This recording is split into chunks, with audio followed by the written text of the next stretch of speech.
And I'm looking, I can see some guy stands up and he's full Taliban, with AK slung, and he starts to raise it. I'm stepping aside, and Mike steps aside, and he's got an MP7. He just starts drilling this dude. And then we're on this levee, and then down below is like housing for the rest of the Taliban. They start running out of these buildings. There's guys in sleeping bags on the ground. They start running out like ants. Welcome to Combat Story. I'm Ryan Fugit, and I served Warzone tours as an Army attack helicopter pilot and CIA officer over a 15-year career. I'm fascinated by the experiences of the elite in combat. On this show, I interview some of the best to understand what combat felt like on their front lines. This is Combat Story. Today's Combat Story focuses on both Navy SEAL, SDV Team One, and DEVGRU member Rodney Brown, and his connection to an upcoming guest, Mike Edwards. I asked Mike, in preparation for our future interview, who I could talk to about Mike's time downrange. Surprisingly, Mike, an Army Ranger, referred me to Rodney, a Navy SEAL. After talking to Rodney, however, it's easy to see why and how this brotherhood was created. Rodney spent years with SEAL Delivery Vehicle Team One, and then several years providing intel support and advanced special operations techniques with Naval Special Warfare Development Group, or DEVGRU, or what the press often refers to as SEAL Team 6. During his time downrange, Rodney fought side by side with Mike and a host of other international and national forces and other government agencies, or OGA. He would go on to handle sources and provide tactical HUMINT for coalition forces, at time rolling outside the wire with just an interpreter. Rodney was one of those who went to BUD/S multiple times, persevering to earn his trident on the fourth attempt. He would support DEVGRU, work with the elite in the special operations community, create his own company, provide security for Tom Cruise, that's a funny story, and other celebrities, and give his personal time to help fight human trafficking. Be sure to stay tuned until the end for a few rapid-fire questions and outtakes with Rodney, and of course, listen in for his stories about Mike Edwards, ahead of our upcoming interviews with Mike, where we'll ask Mike about the same events to see how two operators remember these things downrange. And if I could make one request before we begin, please do subscribe, follow, or provide a 5-star review on Spotify or Apple to help get these stories of amazing heroes and their leadership, sacrifice, and courage out to even more people. And with that, please enjoy this wide-ranging discussion with former SEAL Rodney Brown. Rodney, thanks so much for joining the show and taking the time to share your story with us. Thank you. I'm glad to be here. It's an honor for me to be on this show. I appreciate it. Thanks for getting in touch. Oh man, honor's all mine on this one. And wanted to start out. I saw you had a drink in your hand, and I'm about to pour myself one. I'm curious what you've got. This is sponsored by Yingling, unofficially. I mean, maybe they can pick it up and start. Maybe they'll start sponsoring. Every show you have a case of Yingling there. And it's also my initials to my name. So Team RWB. Do you have a W in the middle there? Yeah. For real? Yeah. Nice. I like it. Yeah, super awesome. Yeah, I started buying clothes and gear from Yingling, and everyone's like, they should give that to you for free, as much Yingling that you drink. Like, yeah, they should sponsor me, damn it. Yeah. All right, Yingling. Step up here. Step up, Yingling. All right. So, and yeah, actually, I'm drinking there's a microbrewery down the corner from my place here. It's called Hoppus. So, and they do a lot for first responders. So I think it's a cool cause, and they got good beer. Cool. Yeah. All right. So is it a Hefeweizen or is it just an IPA? It's just actually, this is an American light beer, which means it tastes like Coors Light. So I wasn't loving that, but hey, I'll take it, man. I know one of the previous ones were like a matchup beer to the certain, DOD branch. That's right. That's right, man. I was like, Yingling, that's definitely skills drink, Yingling. Maybe some IPA, but definitely Yingling. Maybe a Hefeweizen, or maybe Hefeweizen's Air Force. I'm not sure, but yeah, because I mean, I drank it when I was in Germany, and obviously the Air Force has the best bases in Germany, so I could see Hefeweizen's being their thing. Yeah, my stepdad was Air Force, So I get to live on the nice side of the base because they're always partnered with an Army base. So I get to live on the nice side of the base, the nice gym, pool, track, everything you could imagine, movie, theater. Well, the You go to the Navy isn't Army. that bad either. Like you ended up in a good branch too. But where did you grow Yeah. up? Like what are some of these places, the bases you were at? So I grew up in Arkansas well before my mother remarried. My stepdad, awesome guy, but was in the Air Force. But I grew up in southern Arkansas. It's swamp and lakes and rivers and hunting and fishing. So around 14 years old, my mother remarries and we moved from Arkansas to Alaska. And I spent my high school years in Alaska No way. in Anchorage, Elmendorf. Wow. All Yeah. right. Yeah. A lot to unpack here. So I assume you kind of grew up outdoors the way you described this and in two Yeah. very different environments. When's the first Right. time you pick up a weapon in your life? So in Arkansas, and I think they still do it the same way, where I'm from. 5 years old, 6 years old, I get a 410 for Christmas.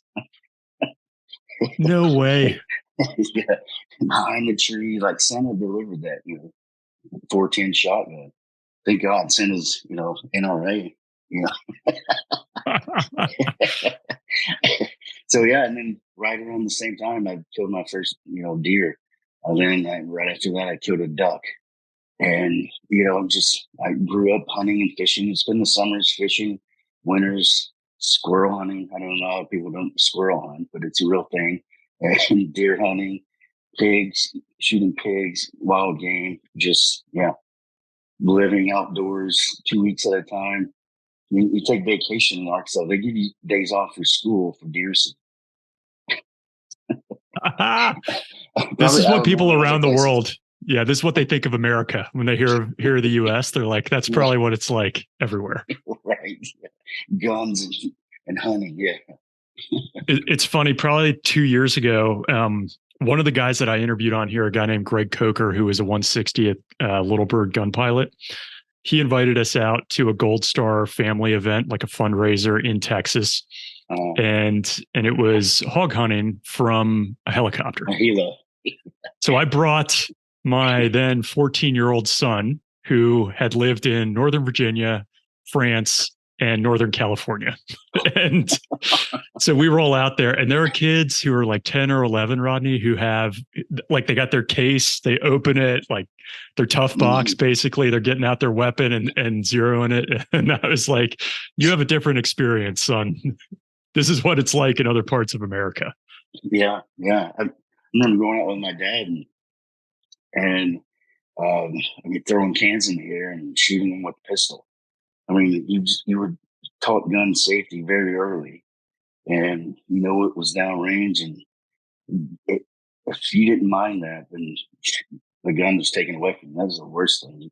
Not being able to carry a gun, carry a wooden stick. My dad would say, right, any ADs or anything, I'm going to give you a stick, and you'll hunt with a stick. You can't, you can't follow gun safety, And that's like if you had an ND or something? Yeah, yeah. No accidental discharges or anything. No, it was Dang. pretty All right. strict, right? But you learn gun safety is ultimately, and you live around guns, then you have to be safe with them. They have a Arkansas Hunters Education course. I went through that. I don't know, that's probably fourth or fifth grade. They made it mandatory that if you had a hunting license and you were under 18, you had to go through a hunter safety. So did that. And it was just, part of growing up. Everyone does it there. And it's part of, that's how you live. Yeah. That's cool. And tell me now, like, you're outside in Arkansas, you're in the swamps, you go to Alaska, completely different environment. Were you just outside all the time? No.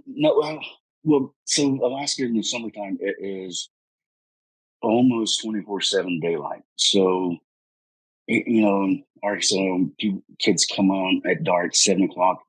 It could be 10:30, 11 at night, and kids are still playing outside on the playground because it's still daylight. And then everything is super windows. You have curtains so you can sleep, but it's different. Like it goes 24/7 in Alaska. In the wintertime, it's a little different. It's darker more often. I would go to school when it was dark, get out of school, and then it would be dark like an hour or two later after getting out of school. Cold. Anchorage, it would go through times where it was 60 below for a week.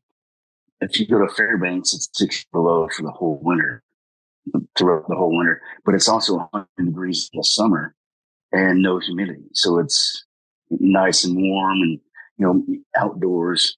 Swimming in glacial lakes, just, driving to the local campground and hiking up and going swimming. I mean, just the way that you can interact with outdoors or get outdoors is really easy, and it's everywhere. Hunting, I had to fly out to different parts of Alaska, and it's the same thing. I mean, flew out to a base camp where they had a runway, and then we would fly from there another 15 or 20 miles and land on the knoll where this airplane has these big balloon tires, unload our camping stuff, and they'd come back in a week. So if you didn't have enough food or weren't prepared, they're only going to be back in a week. I mean, you got fresh water to survive on, but anything else, cell phones, didn't have a cell phone. I think we had a sat phone with us that they gave us in case there was a real emergency if someone was dying. But otherwise, come back and leave a sign up, need something or don't need anything, they'd fly over, and then they would go back to the base camp. And that was it. SEER was probably like a reminder of that for you when you went through. Yeah. Did you get any stick time? Just from what I've seen in Alaska, people, like you said, you got to fly to different places because it's so remote. Did you get some time on an aircraft? No, I never really did that. And there's so many accidents. You really have to be a good pilot in Alaska to fly. And I wasn't around, airplanes enough to do it. But those who do fly there, they are good, and they've been doing it for years. And they've seen all the, the weather, that, in different circumstances. And they're really, the airplanes that they have, they can land, within a couple hundred yards and then take off from that. It's amazing. At the same, yeah. Dang. So what would you hunt there? So the first time that I went and flew out, we flew to, I want to say it started with a K. Flew out to another Air Force base, and you could rent 3-wheelers and go caribou hunting. So me, my stepdad, and a friend rented 3-wheelers, brought our guns in there, and we stayed at a hotel. It was on Air Force Base. ADAC? No, it wasn't ADAC. I can't remember exactly. But so staying on the Air Force Base, renting 3-wheelers and going out hunting. And I ended up killing a caribou. And it was late in the season, so most herds were already gone. But there were the stragglers that were kind of just the old, males that just were like, fuck it, I don't feel like going with the herd anymore. So just driving around, I saw one on a frozen, small lake bed, and shot it. And then I was worried, I'd never killed a caribou, but I was, holy shit, I'm going to go out there and fall in the water and sink, through the ice. It wasn't a big deal. I was able to drag it back, and I came back a hero because no one else killed one, but I was able to kill a caribou. Nice. First time. And then I went again with my first wife's dad, who was an avid hunter. He has a whole game room he's got a 10-foot grizzly bear he killed in Kodiak, mountain lions. The hunt that we were on, we shot a moose. We didn't find it for a day later, and a grizzly had already gotten to it, and they had buried it. So they bury it, let it rot, and they come back and then eat the meat. So we found it after the bear had buried it and tried to bite, and the horns or had moved it to a certain area. A moose is the size of a horse. I mean, they're huge. Yeah. So we found it. We took pictures because you have to document it because it's pretty strict. The Game and Fish. If you kill something, everything must be. You're not just doing it for the rack, for the for a Boone and Crockett award. You're taking the meat, packing that out, everything. But we took pictures to show the bear had already gotten to it, cut horns off, and brought the horns back. The horns on this moose, it ended up being a Boone and Crockett. We just weren't able to keep the meat, and then we killed 2 caribou. We had enough meat for a year and a half just with the 2 caribou that we killed. And wow. It's like a jungle of Disney cruise. You actually see caribou in the herds running across, the plains of Alaska. We were I saw a bear with cubs, and I wasn't shitting my pants, but I was like, this is serious. And so Andy was like, well, as long as we don't get in between the bear and its cubs, and we're downwind of it, they don't really know we're here. So we'd watch them and make sure that we stayed downwind. And one time we saw a bear. It spotted us about the same time as we spotted it. And I swear this thing took off running uphill, and it was going 30 miles an hour. It was like a flash of lightning. Like, they can really run. You're not going to outrun a goddamn bear. Maybe downhill if you can, maybe, but yeah. It's it's the Wild West in these areas, out in the middle of nowhere. Man. So I could imagine, having been in Arkansas and then Alaska, you're like, all right, how do I get to the beaches? Let me go to the SEAL teams. What was it for you that got you interested in that path? Well, I'd always been interested in it or in something, and I'd seen John Wayne movies, but I couldn't really put my finger on what it was. So I think I grew up thinking, Army and John Wayne.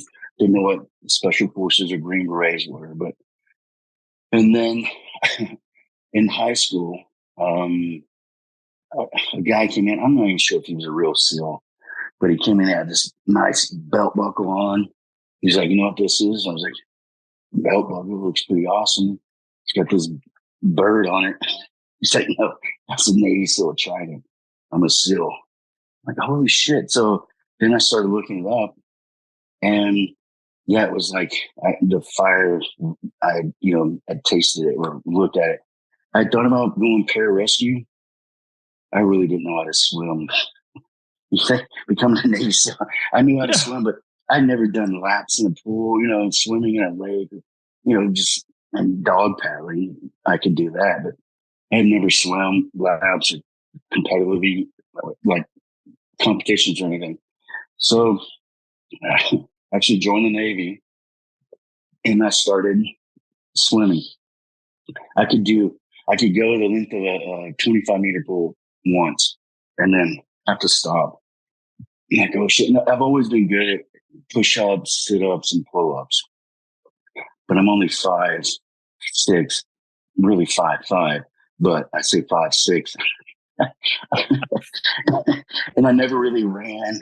So I got myself in shape to pass the screening test, and was able to, got the one lap down in the pool.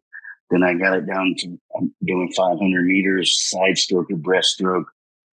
And then, off to boot camp and tried out there. When I tried out in boot camp, I was late.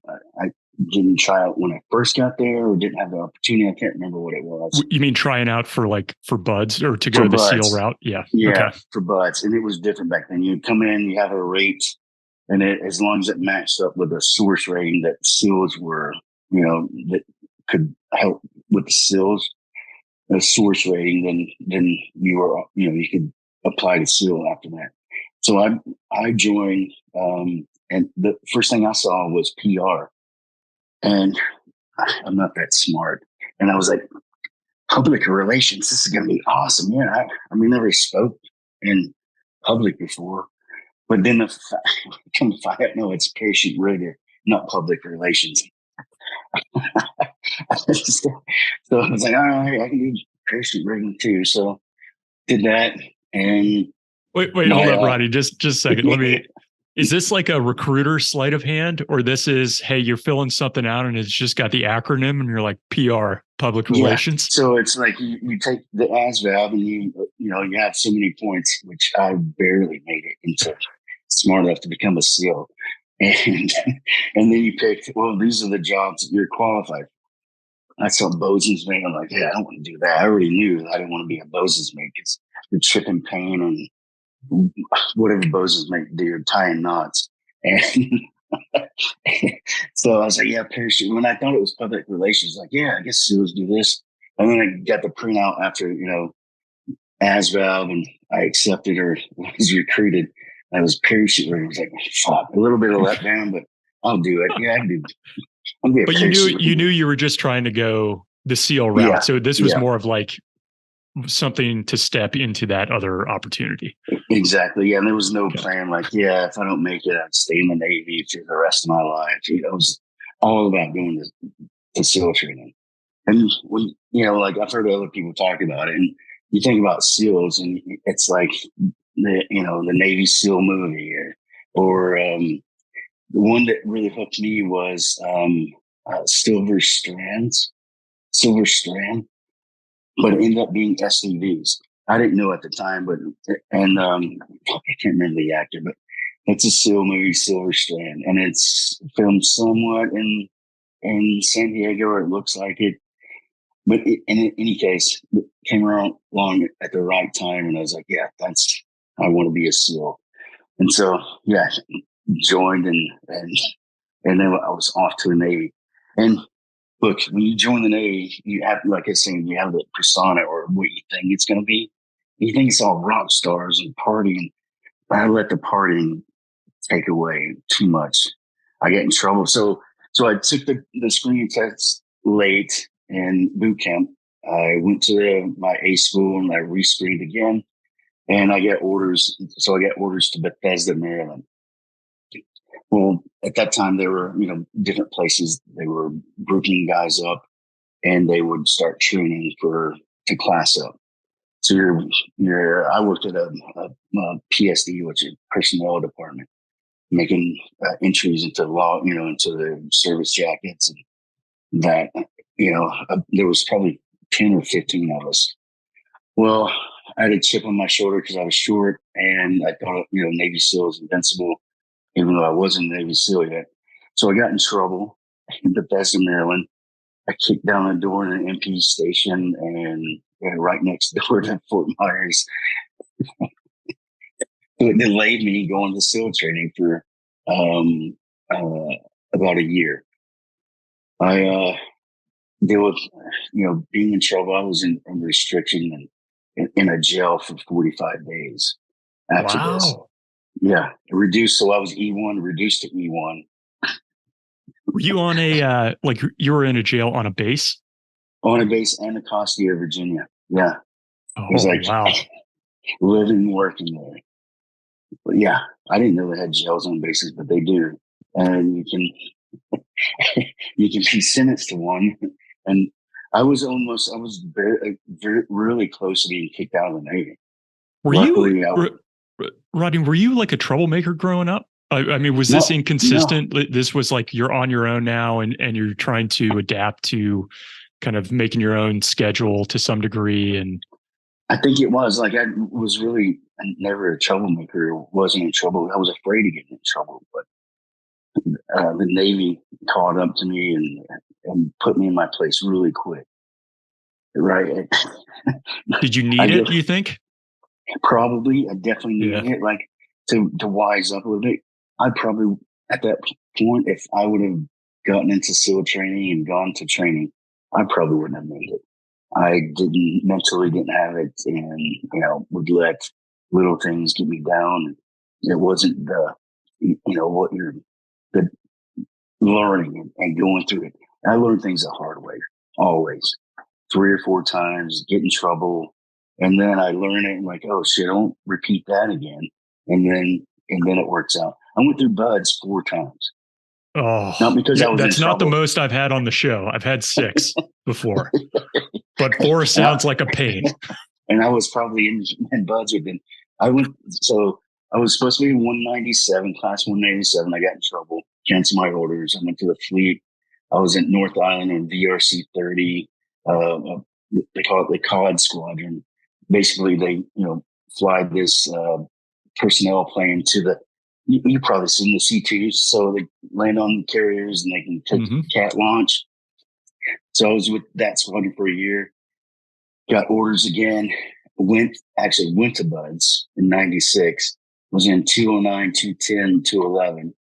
I got pneumonia each time in Hell Week. So class up with 300 to 600 people, get into Hell Week. And by then there's probably 100 in Hell Week. And then by Wednesday, it's half of that or less than that. So I made it to Wednesday each time. And then pneumonia took over. Ended up getting out for 2 years, joined the reserves, and then came in as a reservist. Wait a second, Rodney, just real quick. I mean, yeah. It sounds like you've set out on this path to be a SEAL. You effectively don't make it, or some people would say like you've failed 3 times, you get out. Was there still this like, I'm coming back here somehow? Or was it, we'll see what happens, this isn't for me? There was, and for those who quit, you always have that burning desire, right? Or I can imagine, what if I wouldn't have quit? Well, I didn't quit. It was just like, medical. So to me, I was like, this is what I want to do. I almost again went to pararescue because I went to, in Alaska, they have a 24/7 pararescue and you can be stationed there. And I talked to guys that work there and they're like, I'm an E5. I'm probably going to retire at E5. There's just not the growth. It's a fun job, a great job, but you're not going to make rank here. Someone has to die for you to make rank. And at the same time, around the same time, a new CO checked on board at the reserve center where I was at in Anchorage, Lance Bach. And he got me fired up again. He's like, I told him when I was planning, he's like, well, do you want to be a SEAL? I was like, yeah. He's like, well, if you get, I'll give you the screening test. I'll get you into buds. So it was right at the time I had 2 weeks reserve duty. We went to Guam and I told him, I was like, all right, when I get back from Guam, I'll take the screening test and I'll be ready. So the 2 weeks there running, it's 4:00 in the morning because it's so fucking hot in Guam, right? It's like before daylight. So there's a little wind running. Then I would swim every day. There's plenty of swimming opportunities. I came back and he gave me the screening test. And I was working in construction and multi-level marketing at the same time. I had, a family of 3 already, or my wife and 3 kids already. So, trying to make ends meet and gave me the screening test. And it was like a week later. I did great, not phenomenal, not like an Olympic, passing the test, but pretty good. He calls me a week later. He's like, I got good news and bad news for you. He's like, which one do you want first? I was like, fuck, give me the bad news. He's like, I'll give you the good news first. So you've been accepted to SEAL training. And he's like, you want the bad news? He's like, you're leaving next month. And this was August. So he's like, you're leaving the end of August, September. So I packed up the family. It was like the Jeffersons, or not the Jeffersons, but packed up the family in the minivan, and we drove from Alaska to California. And I started SEAL training for the last time. We made it all the way through. Wow. All right. Couple questions here. One, I just would like to know what your mindset was like making that drive, knowing what you'd been through, several days of Hell Week 3 times, and knowing you're about to get into it again. And I remember when I went to some advanced surveillance training at the agency, which for me was probably the hardest thing I ever had to do. And you're probably familiar with it from what you guys do now. Yeah. But I went in there with 2 kids and 1 on the way. And I remember they sat me down beforehand and they were like, you're an idiot for being here. There's no chance you will make it through with young kids, kid on the way, pregnant wife, no chance. And I can only imagine 3 kids driving from Alaska. This guy's been here 3 times. How much grief you must have gotten going into that. Well, I'd heard it before when I was at BRC 30. There were other, like parachute riggers, older guys, like, oh, you want to go to Buds? You're not going to make it. Nobody makes it there. I'm like, all right, yeah, I can take that. I'll do it. But everyone says, yeah, I'll make it. Well, being through it 3 times and going back for the 4th class, I knew it was my last chance. There was make it or break it. I was 27. 29 is the cutoff. Like, you don't make it through. It takes a couple of years to get back in, right, to go through the process. I knew that, yeah, it was my last chance. It was do or die, and I didn't care. I was going to make it through or die. There was no quitting. That was, of course, it crosses everyone's mind, but there was no quitting. Like, they're going to have to kick me out or I will die, trying to do it. Man. And so that time making it through, I got to imagine, like, just getting through Hell Week, you probably felt like, all right, step 1 is done here. I finally got through this gauntlet. That's knocked me off each time. But anything you learned in particular, like going through that course 4 times, or just the completion that you still think back on? Even the last time, it wasn't easy. Being older, it's not easy on the body, mind, or anything. Like, you just don't your body doesn't repair itself fast enough. So the younger guys, I could, they were in and out, they'd come in drunk or hungover on Monday, and there's no way that I could have done that. So I didn't drink. I stopped, chewing tobacco. I lived like a monk pretty much, other than being married. But realizing that, like, it's a drive that you can do. And the one thing I realized, and I often think back on it, or what it taught me, was the power of the mind, how strong the mind is over the body.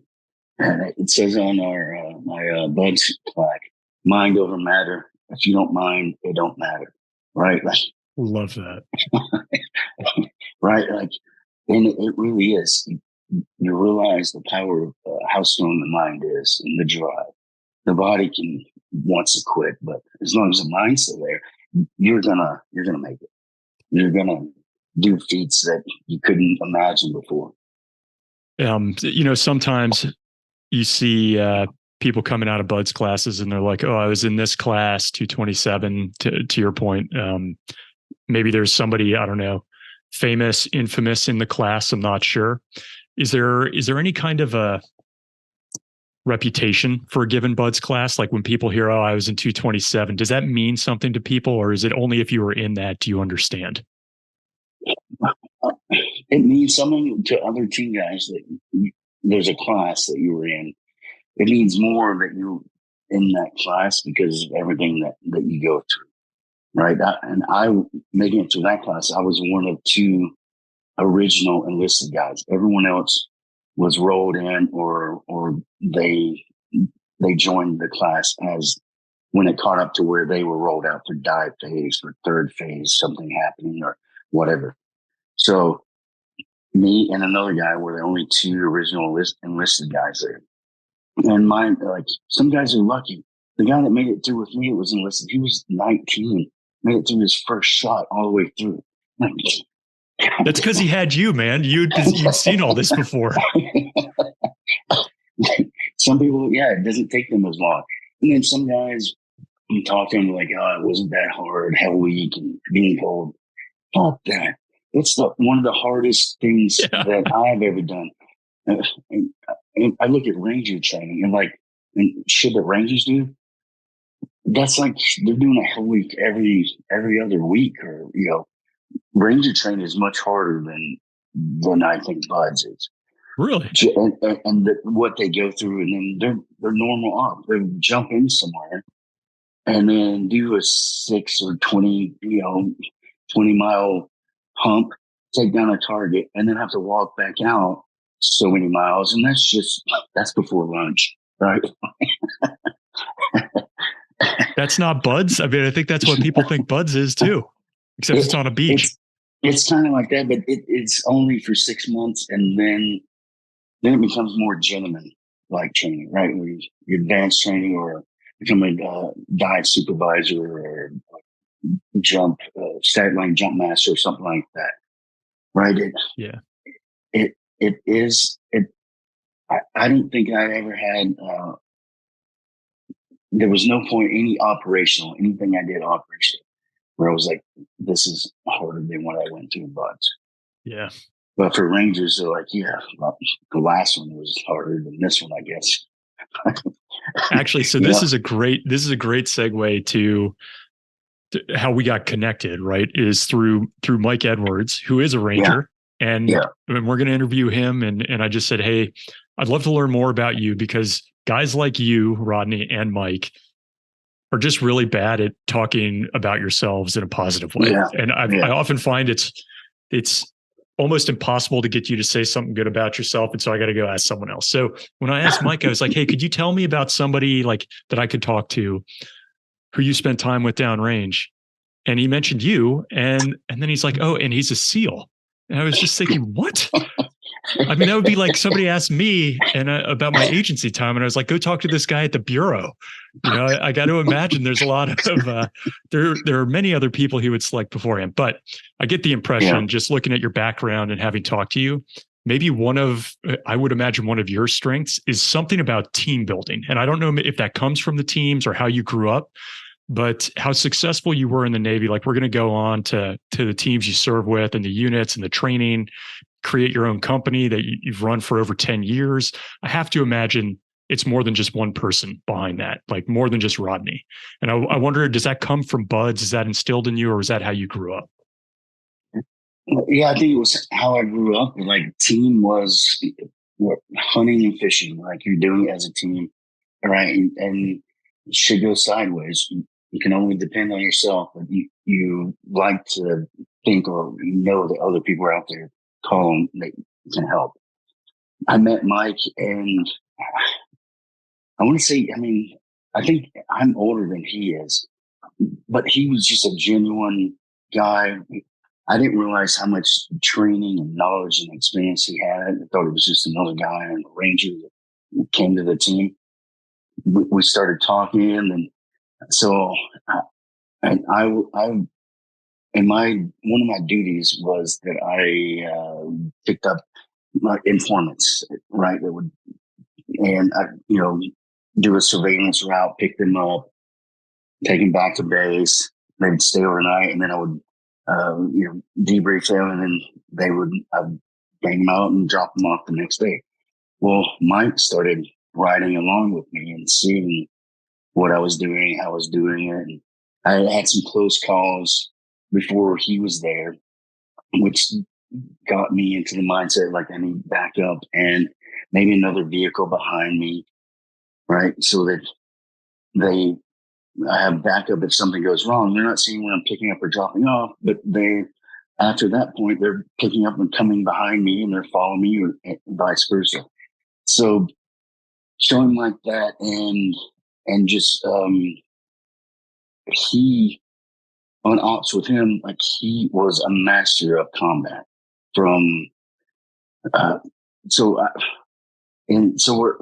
where we were at, the guys, the ground force commander or the team lead for us, sometimes they'd be called away because Osama was spotted or there was a rumor Osama was in the mountains. So everyone from that squadron would fly away and go try and find Osama. And then we'd be left there twiddling our thumbs. But I was the Navy guy and I was left in charge. I was an E6. It was the first time being in charge, but but there was nothing wrong with it.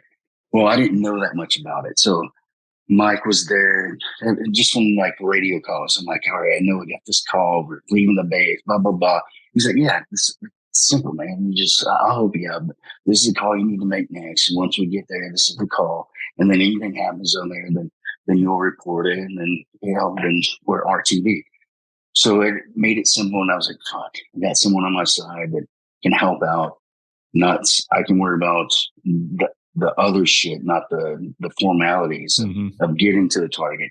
But now I can worry about, the real shit, like what guys are we going to kill or not kill, kind of thing. Exactly. Yeah. And so we probably obviously jumped ahead just there. So I'm going to take us back, but just real quick, what year did you end up meeting Mike? When does that happen? I think it was 2007. Okay. Got it. So I think it was 2007 because I finished my training. I was at Damnick. I didn't make it through green team, but lucky for me, I had a skill that they liked with advanced special operations techniques, and I wanted to develop that more. And they were asking people to stick around. They just weren't getting enough guys. And the Master Chief was like, "Yeah, we'll put you into mobility." I was like, "I'll sweep floors around here, Master Chief, but mobility isn't going to help me in my career. But if you can get me, advanced ASOT training, the next level, the level 3 course, then yeah, I'll be useful to you, and it will help me in my career."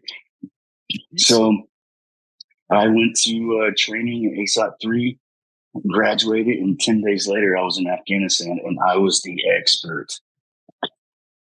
That's how it is all the time, right? I was the expert. And the guy that was there at the time, he was like, "Only thing you need to do while you're here is you and the interpreter need to drive and get to know Kandahar."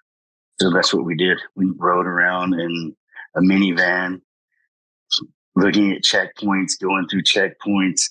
Just cruising the two of you? Oh my gosh. Guns and go bag and stuff. Yeah. But yeah, just the two of us out cruising Kandahar. We were stopped several times. And the one time that I was stopped with the interpreter, I didn't know what they were saying, but I had a cool on dress. I looked from top, that you could see. I looked like I was an Afghan. And basically, we were stopped, and the police officer was asking us, give me 2 whatever Afghan dinar so you can pass. I looked at the interpreter. I was like, "What did he say?" He's like, "He wants money, so you go through." And I was like, I pulled out the American flag and showed him. He was like, "Go on, get through here." Didn't even want to mess. Yeah, he's like, "Go ahead." So you kind of alluded to the Damnick and DEVGRU, and we'll get into that. But you come out of Buds and you go to an SDV, right? So SEAL Team One. SDV Team. Right, SDV, SEAL Delivery Vehicle Team One. And if no one wanted to go there, I don't think guys still want to go there because there's a lot of diving. But going to SDV, to an SDV team, and you probably heard it before, the responsibilities that you get right away is different from any other team, even DEVGRU. Like there's not that many people on the team to begin with in each platoon. So starting out a brand new guy, you're already you're the department head for air, right? For air off, for boats, mobility, or you're a department head for comms already, and you're a brand new guy. You barely know shit about the teams, right? You just graduated Buds. But that is one of the good things. It forces you to grow up, and the responsibility that you're given is more than, and I've heard other team guys and regular teams in East Coast or West Coast, they're in their second platoon before they're a department head of anything, or third platoon before they have that responsibility or have a chance to do that. Where SDVs, you are given that right away, and you either do it or you get fired, And are they assigning you to kind of that air, or, like, do you get a specialty within there? Yeah. So because I was a parachute rigger, I automatically was, I'll be the air guy, right? Like, okay. And I hadn't gone through special operations, rigger packing yet. But that was added. But yeah, so I had that. There were guys who were 18 Deltas. right? So they're already medics, Medics. and so they're gonna fill that role, and then they, you got to fill a role from comms to weapons, and you're the guy that's the department head from to do weapons, medic, comms, rigging, mobility, and whatnot. So, like the Army, you have you're put into basically a department where you already have a skill at it, or you're source ready. Now that you're SOs, I'm not sure how that works. Being SO, they just pick someone like you're not very smart. We'll put you in mobility. That's what you go do. Okay. Yeah, you like to jump. All right, now we'll put you in your parachute rigger and go through the special operations parachute rigger course. Was that course pretty cool? It was cool. I mean, we didn't get to jump, but we learned how to pack everything from ducks to your whatever parachute special operations are using at the time. It was all right. Jump master school, it's cool. Like stack line, you get to jump once. It's all right. Free fall is the best. I mean, it's fun. But any course that the military puts on, it sucks, right? Like you just hate life. I mean, went to Yuma and did my free fall there. You just hate it. It was like work. But you go out and jump on your own, and in civilian life, and it's fun. And you don't have to pack your own chute, and you can rent all the gear, or diving. And then you just leave that gear there when you leave. For someone else. Yeah. Do you let somebody else pack your chute? Like if you're going to jump civilian, do you feel this need to check it? No, because I couldn't. It would take me a good day or a number of hours to pack it, to learn how to pack it. And these guys are packing it every day. That's how they make money. Yeah, they're making money, and then they're making tips, right? So they're packing it, and they say the next one is free if this one doesn't work. So I mean, that's awesome. And you do have a reserve, right? So,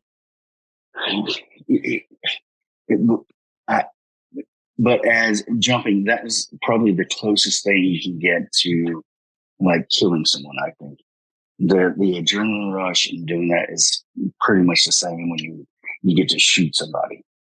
Like a free fall jump. Yeah.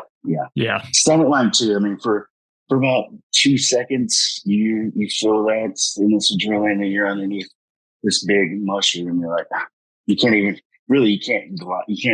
direct it anywhere. It's round. No. Yeah. You try to direct it too much, it collapses. You got to pull your reserve. It's just a whole mess. So when you're at that unit, it's SEAL Team One, right? But you're an SDV component. SEAL Delivery Vehicle Team One. It's its whole team by itself. SEAL Team One is totally separate. Okay. And we're mini subs. Are you deploying with them at all? Yeah. So my first deployment, we deployed to Bahrain, and then we had a base there with all our gear, and then we would deploy to other places from there. We went to Oman, I think, one point Kuwait, and different places, but basically FID missions. So you're going out and training the local military, local police, from CQB to whatever they have on their agenda, right, or whatever they need. A lot of it is done now, I think. I mean, to a certain extent, the military does it, but I think the State Department is doing a lot of it now. Yeah. And obviously like an SF mission as well. FIT is like such a key component of the SF teams. And when I was in I was brand new in the teams, and it was kind of when, it was after 9/11 when everyone started working together. And I saw it then, like I was embedded with my second deployment. I was embedded with an SF team. I went around Kandahar knocking on the SF doors and like, hey, my name is so-and-so. I'm a SEAL and I want to get more experience in ASOT. And someone like, yeah, or no one was there. Someone was like, hey, yeah, come on in, let's talk. I'll take you out. So I went out to the fire base with them, lived with them for months. And I forget where I was going with this, but Why would they let you? So just for people who are listening, so it's your second deployment. You've got a unit. You're with the SEALs. You're in Afghanistan. How do you have the ability to kind of go and do this soliciting for support? I don't know how. So I'm not sure how it worked out, but I was told to do it. I did it, and then someone was like, "Yeah, come with me." So I came with the whole package, radio, so I could book comms to my base, my hire, and told them what I was doing daily. I had to send in a report what I was doing, where I was at. And yeah, it was the Wild West in Afghanistan, 2004, Oh yeah, 2005. Right, and you catch a ring flight. Anyone could just jump on a ring flight and fly to wherever you wanted to go. Get off at that base and walk around. There would be somewhere for you to stay. There was food, and then if they didn't want you there, then you'd leave that base and go to another one. Jeez. So they basically said, "Hey, we need this, like, your team effectively to go and integrate or embed with some SF teams," and you found It wasn't even just the whole team. It was just me. There was no one else that did it. Yeah. And all right, so you mentioned ASOT a couple times. For people who aren't familiar, can you share that? Because I know it's going to come up again here. So it's advanced special operations techniques, and how can I say it? You're running informants, to help you get a better idea of the battlefield and the threats coming, and how to counteract and fight against those threats, and train people so that they can fight the local towns, people, militias. They can fight against the, evil, the Taliban or whatever. What made you want to do that? Because I mean, obviously there are different paths you could take in the special ops community. Why this intel-like one? It was introduced to me, and I had no idea what it was about or what I was getting into. And they're like, it's cool. You get to learn how to drive, cars and crash cars up and hot wire and stuff. I was like, yeah, I want to do it. So I go to the course. The first course I went to, there was no hot wiring really. It was report writing, drawing. It was making maps, and then writing on a report how to get to that. It was people committed. I think people have committed suicide going through courses like that. But it was like, all right, I can do this report writing. So I got the knack of it, got the hang of it. You could, stay up 24 hours, get all your reports here, and then have the instructor grade them. And you could sleep for, 10 hours. But yeah, it was report writing after report and drawing maps, and it had to be specific, right? It couldn't be like I become more of an artist going through that than I had ever dreamed about. Yeah. I mean, just you had to draw the place where you put something or where you're supposed to be. And there was no taking pictures then. It was like you start off doing it this way, and then you can graduate to pictures using Google and other technology later.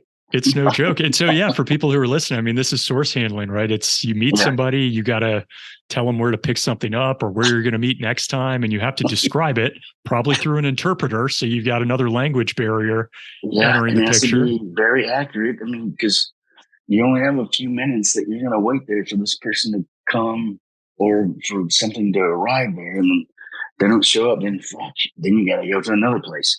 It could be that day or it could be a week from now. It's like, fuck. And yeah.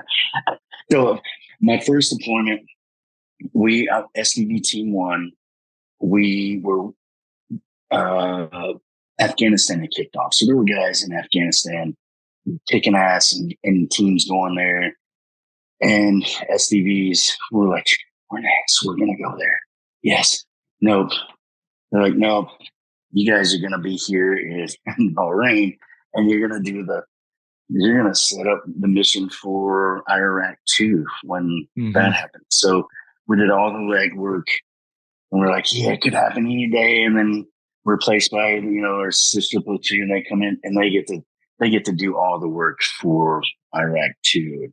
They get to go out, take down one of the oil rigs, and I don't know if they got to kill people, but they did everything that we show them how to do. And they got that you're watching basically from back home. Yeah, I'm back home here.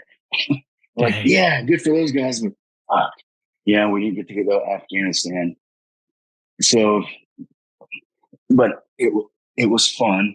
I learned how to rappel from my hotel room down to someone else's hotel room safely, and I learned that a Humvee, you hit a berm going 35 miles an hour, the Humvee would go straight up in the air, but then it comes straight back down.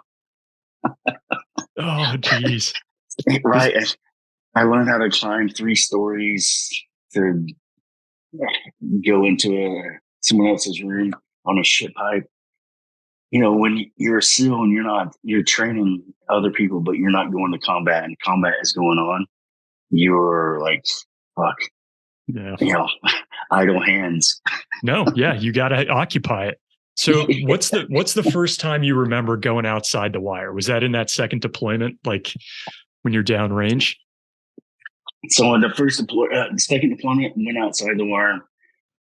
Never really gotten any gun battles. It was like we were chasing people all the time. You get there too late, or once we got there, the bad guys didn't have weapons on them, so you can't kill them. So it was fun. I got to see the other side of it. I got to see how SF does it, and at that point, I realized that we're all going towards the same path, like from mission briefs to whatever else. Like we're all starting to learn this all together.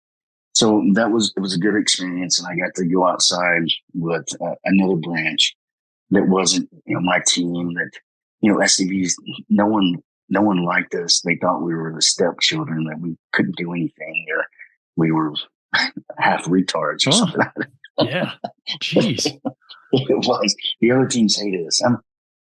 And probably because we were pretty good at what we did. Me and another guy, there was a competition on the West Coast, and me and another guy had gone through sniper training, and then they had sniper, like shoot off. Me and another guy won between teams 1, 3, and 5. The sniper to shoot, and with sniper, and you got the spotter. So we won, but those fucking assholes are like, they're fucking SDV. We're not giving it to those guys. So they gave it to the next guys. Yes. No way. Yeah. Yes, true story. Dude. But we learned, we proved our worth, and look, Red Wings happened, and I was at the team, and those guys in Red Wings replaced our platoon downrange. Half went to Iraq, the other half went to Afghanistan. I had been in Afghanistan, and I told the team leader and the OIC, it was like, listen, these are the places you want to go to. This is where you're getting in combat. But, it's not easy. And they did it. And they got more than they could chew, They bit off more than they could chew. Oh, so these are guys you knew, like you had met and kind of ripped with. Yeah.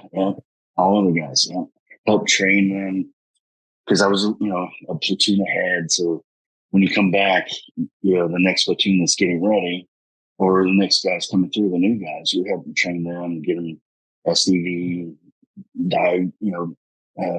doing combat swimmer ops, just around Hawaii, just training. Yeah. So I trained all those guys from Atchison to the only person I didn't know was the guy from SDV 2, and then some of the guys on the Hilo that crashed.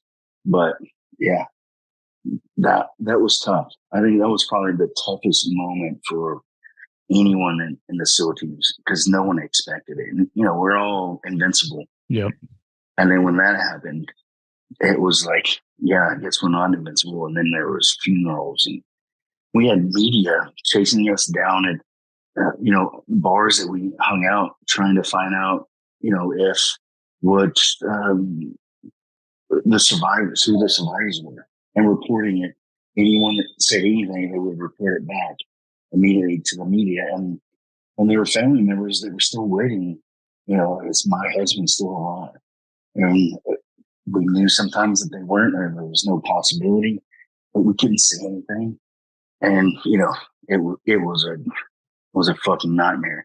And for guys that had to go and do escort the bodies back from Dover, right? And for the ones, I only went to one funeral, which was but the other guys, I mean, there were some guys that went to every one and escorted bodies from Dover all the way back. And it was, man, no one was prepared for that. They don't prepare you for that. Were any of those guys in your buds class? No. Well, Taylor got killed on the aircraft.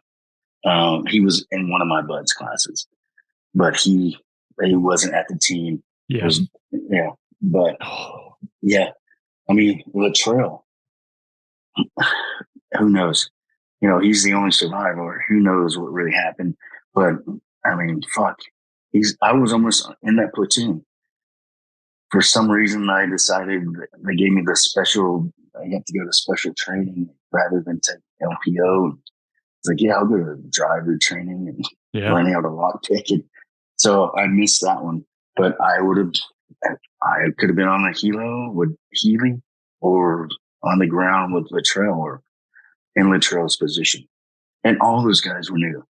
There was not anyone on the ground that had a platoon before, that had any experience other than buds and training. That was it.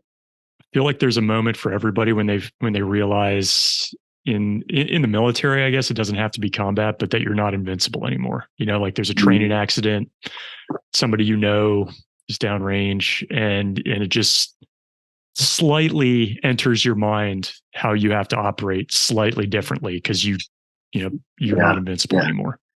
Yeah, and the rules, safety rules are written in blood, right? Like that's what they say. That's how we learn, and that's how we stop, things from happening in the future from the past. So true. It's so true. I want to jump to your time. You mentioned going through Green Platoon and not making it. Obviously, very challenging course from what people would expect. But you stuck around. And I feel like there's something there to stay. They say, we're not here to train you. We're here to see what you know or how fast you can pick things up. And they will tell you that, like, we're not training you. This is selection. Was that the hardest thing you'd done?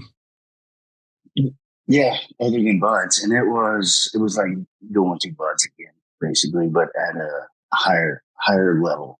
And guys that make it through, they're smart, they're athletic, the tactical mindset, like the instructors, they do really pick out, right, the guys that know it or that have an idea. I had little or no CQB experience. And the second time I went through Green Team, I had already killed dudes in Afghanistan. It was like, I never had to do this to kill somebody, but I'll go through the training, right? Yeah. And it's selection. So I didn't make it twice, but I got to stick around in the HUMINT role, and I always knew, and I was told, like, if you're the medic or you're comms or the HUMINT guy, you can be on every mission. So me going into ASOT was like, that was my way to at least try to be on every mission that goes outside the wire. How do you get treated in that role when you're in that unit? Nobody wants to do it. And those that know about it, they're like, yeah, that's good. And they can trust it. But others, they're like, whatever, go talk to your source. Like, your interpreter, like dirty interpreter, like, no, that's my best friend, that interpreter. He's also American, by the way. he may speak harsh to you, but he's from America. And this guy's protecting me, right? And I'm protecting him. And I'm not going to be a shithead to him. Like, guys would just talk down. And, sometimes it was, you could drive a mission, which is awesome. You have all the intel and you're there in the front. And you're like, all right, this is where everything's at. This is the people there. And this is what's going to happen. This is how we're going to, infill and take down the target. So that was a good thing. But also, you never trust your source ever. You always think that he may be trying to fuck us or ambush.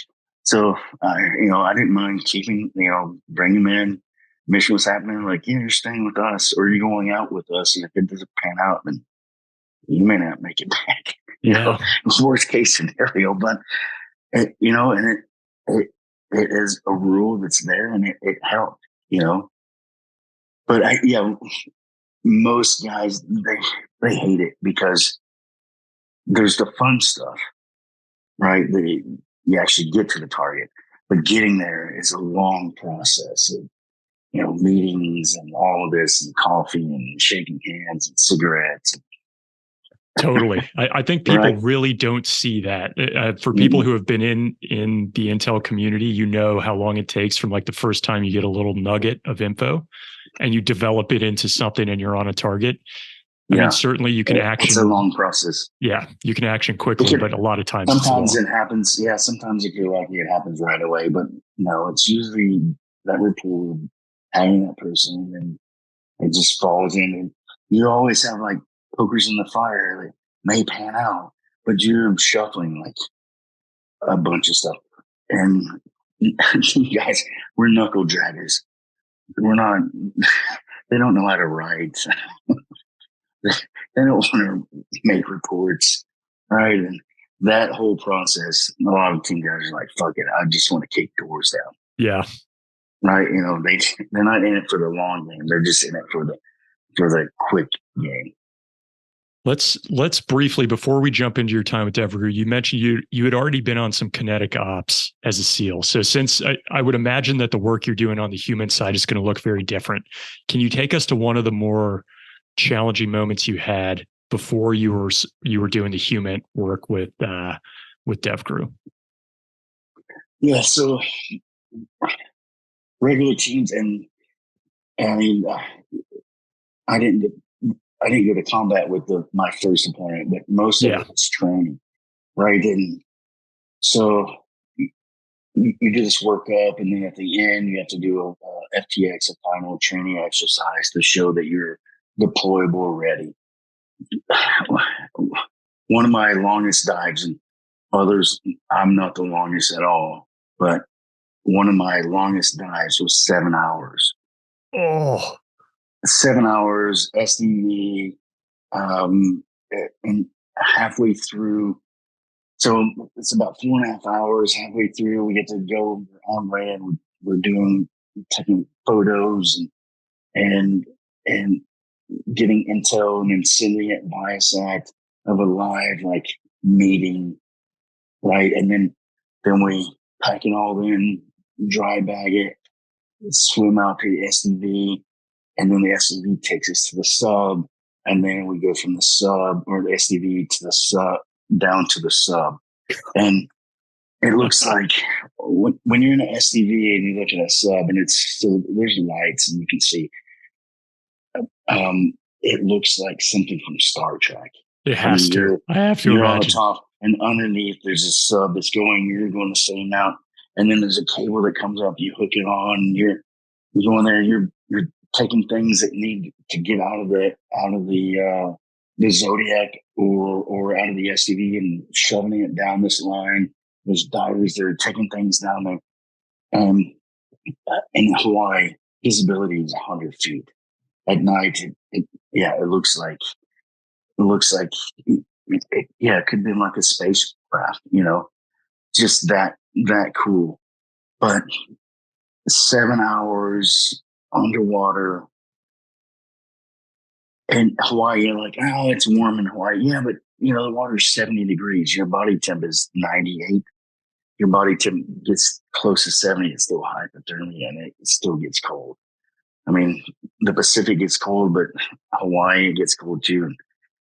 Um, I, other than that, other than making it through buds, everything goes back to buds, which was my hardest time. There was times in the teams it was close to it, but it was never like, oh, fuck, it's so hard.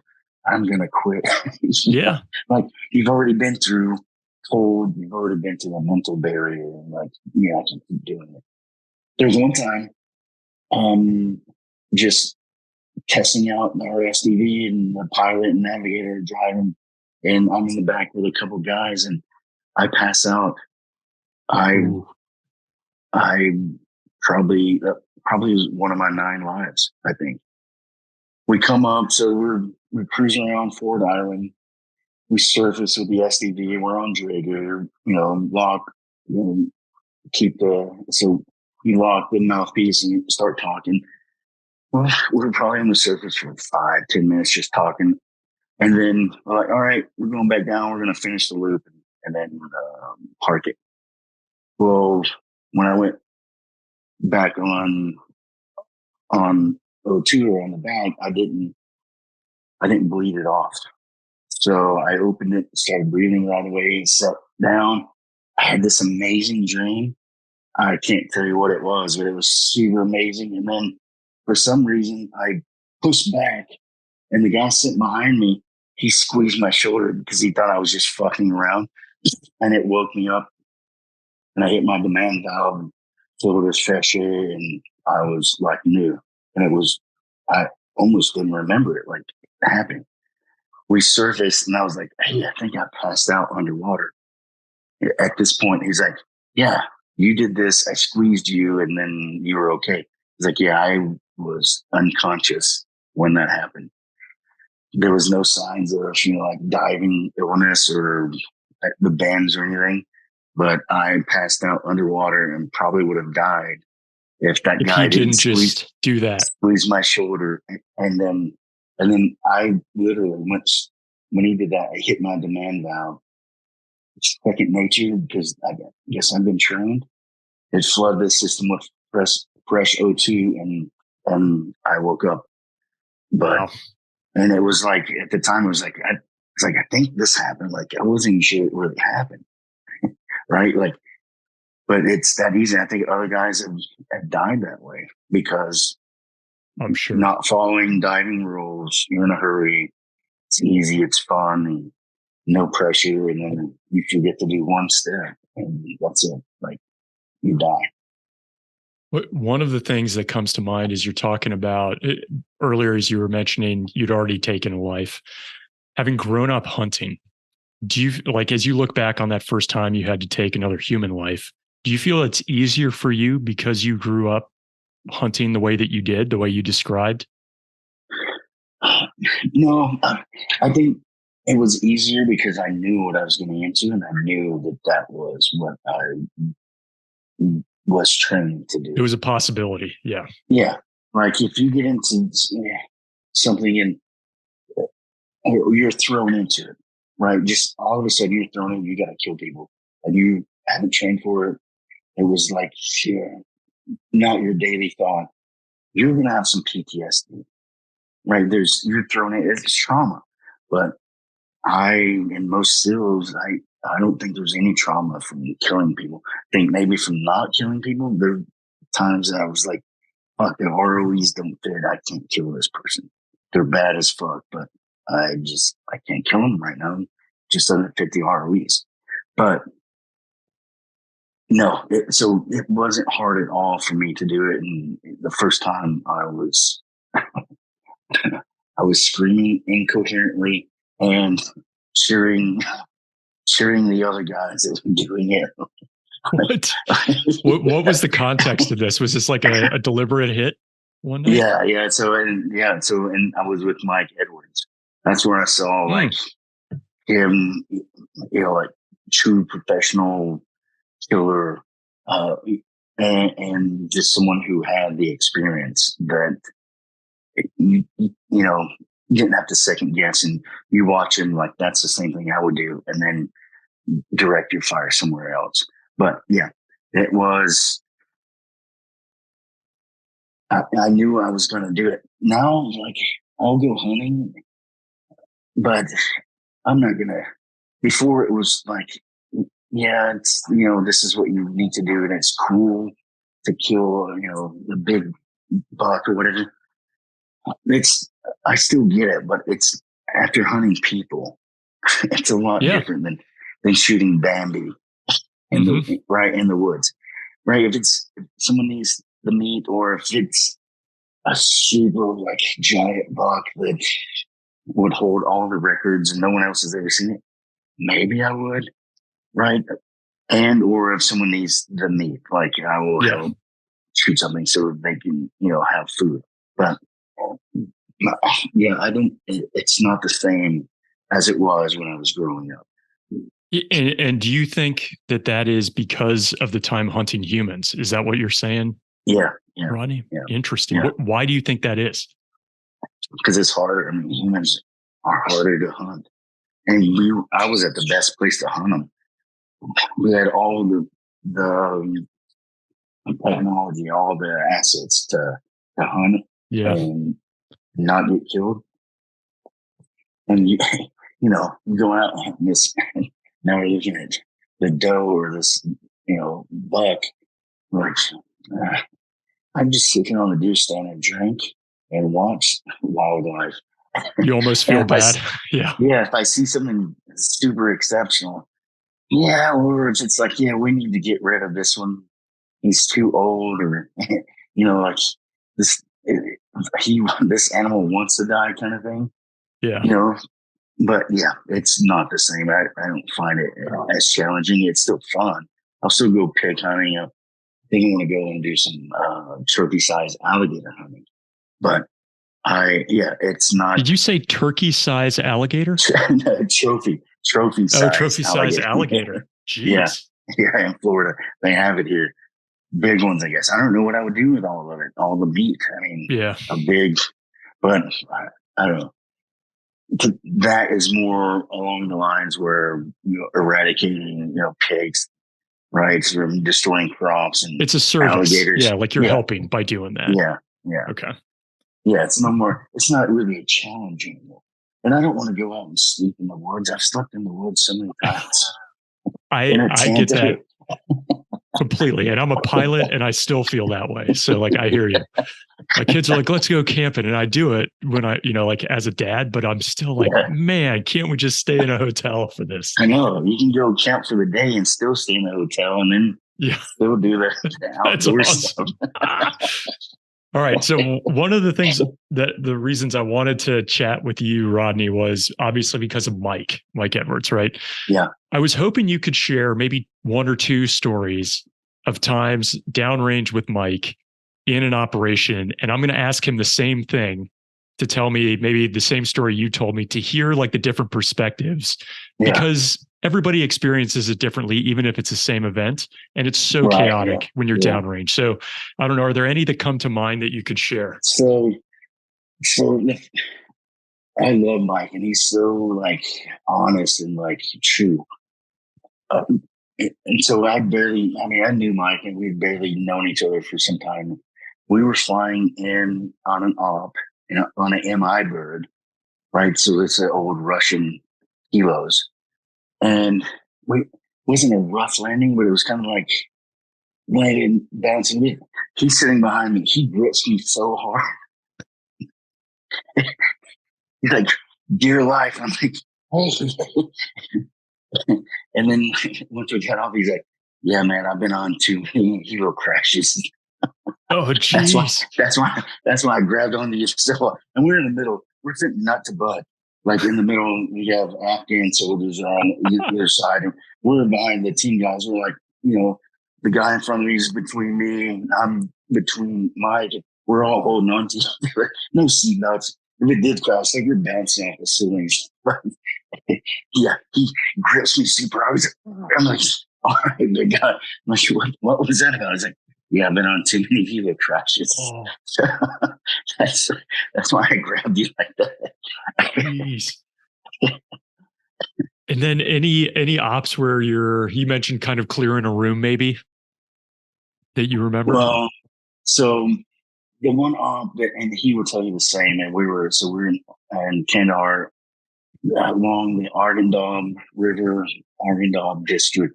We drove in, and then we had I think at least a 6 or 10 kilometer like walk in. We'd heard the story. We got the brief, and the brief was like, there are no women or children here. They were all fighting age males, and this is Taliban and Al Qaeda, and they're going to go out and kill a bunch of people. So we got the information. We go there, and it's not just like a few of us. So there's probably 100 Afghan nationals that are with us that are trained. They're good dudes, and they have a leader or a U.S. advisor that with each one of their platoons. So we get the perimeter set. We come in, and as we get there, the AC-130 reports that there's a person on a bicycle, and we're like, or 2 people on a bicycle that just left. We're like, fuck. Should we hit them now and blow them up and then ruin the surprise for the rest of the guys there? Or no, so we let that one go, and then we got them all together, and we're with Canadians. Canadians are in front. Mike's just behind the second Canadian. They're like the sniper guys for the Canadians, and then it's team lead, and everyone falls in back, and then there's our CTT guy who's on the radio. So we start walking up, and we've been. Can I stop you for just a sec, Rodney? People are going to hate me for this, but this is like an alphabet soup. You've got Afghans, Canadians, Air Force, you're a SEAL, Mike's Army. Like, what, if you can't share, it's totally fine, but what is the context of this unit that you guys are a part of at the time? We're capture kill. That's really, and so we're working with OGA and on an OGA target, and we're able to go to their target because we have the air assets that can support us going out, and they want us there because we have the air assets. So we start patrolling up, and the 2 Canadians in front, and I'm mid to close to the back or middle, and it's all dark room nods, and the 2 Canadians start talking to someone, and I'm looking. I can see some guy stands up, and he's full Taliban with AK slung, and he's looking. And the Canadians are speaking in Pashto, like, drop your weapon and get down. And this guy's like, what? Drop my weapon? He's like, who are you? And he starts to raise it, and then I'm stepping aside and looking like this motherfucker's about to shoot. And Mike steps aside, and he's got an MP7, and he just starts drilling this dude. And MP7, so the rounds are fucking tiny. Well, he goes through a full mag, does a mag change, and then we're on this levee. And then down below is like housing for the rest of the Taliban. They start running out of these buildings. There's guys in sleeping bags on the ground. Whoa. They start running out like ants. And it's like shooting fish in a barrel. We're on this ledge above them, able to look down, just like, wow, just taking them out. The guy in the front, so the Canadians, their ROE was like, they can't shoot until shot at. I don't even know why they were there. They were in the way. Luckily, Mike was there and fucking took care of that. And then we were able to focus on the ants running out, and they were just coming out of nowhere, like everywhere. And so that was my first time, and I'm laughing hysterically. I'm like, get some blah, blah. Yeah, get some. What is Mike saying at the time? Do you remember? Like, Mike is further up, and he's just like, methodically going through, right, and taking down targets, like no question. And I'm sitting there laughing, and the guy next to me, there was some type of it wasn't an explosion, but so they had like this I guess rocket tube that was wrapped in oil, or like it had been storage, but it was like some type of gun mount, something, but it was pretty big. Well, one of our bullets hit it and it lit it up. And I was like, oh, fuck, we got a suicide bomber. Holy shit. And then, but it didn't turn out that wasn't it. So we, take care of that. And then we secure the Canadians were like, go ahead and go through and clear the rest of the rooms. Like, get the fuck out kind of thing. And we're doing security rounds on those who are still living. Like, we're not providing aid to these fucking terrorists. So then we get that settled down. I'm like, all right, while they're still, going through and recording, like you and Mike and a bunch of us go forward and just watch the next building that we're going to go into. We could hear a dog barking. Like, it was just like, rah, rah, rah. Like, we're like, yeah, someone's in there or something. And we sat there for a while, didn't see any movement. And it was, so there was a canal on one side, a levee, and then houses were like, built below the levee. So they had a wrapped around them. It was a great fighting position, really, except for the first one where we were on the higher ground and shooting down at them. But basically, it was protected if they didn't leave. So we start watching the next building. They clear it, and and at the same time, I think there are on the first compound, AC-130 is shooting dudes running throughout this tree field, like sniper accuracy. From the air, from 10,000 feet. Yeah. Yeah, we got 200. Those things are great. Oh, it's so phenomenal. so we're at the next place, and we're there, and then finally everyone catches up. And like, all right, we're moving forward. So I'm like point man walking up this dude. So it's like a levee, but there's a walkway through, and it's like a hill. This guy sticks his head up. He's looking around. We're all nods. He can't see this shit for shit. He can maybe hear something. So I shoot that dude, and my gun jams with the next round. And I'm like, fuck, clear my jam. I'm like moving back, and I start going to the back to clear my jam. Everyone else, they throw grenades. Like, it's like, bah, bah, bah, bah, bah, like we're just killing dudes. And then it stops, we back off, and then we back off, and we're like, all right, AC-130, it's got it moving. And then, it was about the time that the AC-130 was going to have to, it went Winchester. So we're like, all right, we're pulling off. We can't really defend it. They really have a fighting force. So we're walking, we're probably 3 clicks out, and you see light first, and then you hear the sound. F-15s, F-18s, I'm not sure, came in and just blew the shit out. And it was a huge explosion. You saw the light, and then you heard the sound, and we're like, yeah, that's fucking freedom. Yeah, that must be surreal watching that. Like at night, you hear them coming in, and then just yeah, it's explosion. Like sound like wrote the national anthem, right? Yeah, you could just hear a plane, like an eagle was flying by at the same time. One of the guys that I had interviewed, this guy, he was a MARSOC operator, Jason Lilly. He was saying it was so rare to get the jump on those guys, and it sounds like you did that night. Like that 10K hump in sounds like it was worth it. Yeah. So I know where the Marines fought Marja and all that.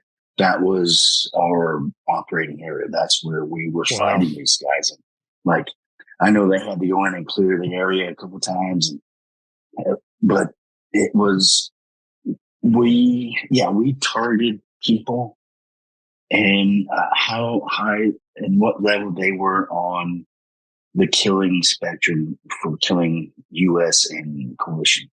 soldiers, right? So ID facilitators, we can, I mean, usually when we could, if they were low level, if they were there, we'd take care of them. But we went after those who were facilitating and that were moving parts and all that for IEDs. And like, so if we went on something, we were going to usually kill something.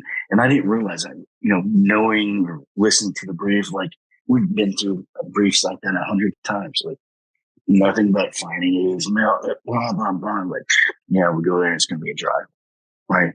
Because it happens time and time again. Mike he was sick that day. And he talked to the team lead and he was like, man, I've been throwing up, dehydrated. I haven't slept. I'm thinking about, I think I'm going to stay back to this one. And the team lead was like, actually, we need you on this. I think we're going to need you on this one. So if you can make it, and he did, he pulled through, and Mike was like the superstar, right? The 2 Canadians would have got us all killed because of their ROEs. Was so restrictive. Yeah, we would have been shot before the Canadians decided to shoot this guy. Man. Oh, geez. All right.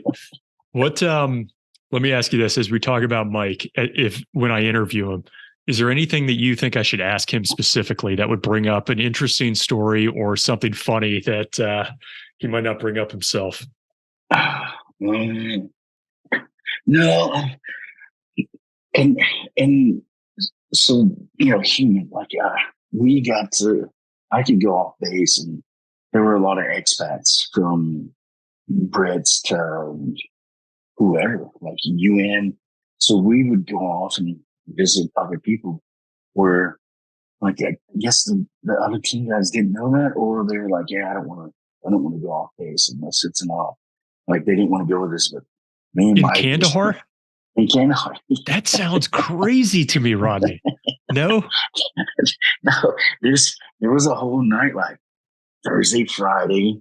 I mean, expats, bars, their compounds, driving around in a minivan and getting to do whatever we wanted, really. Wow.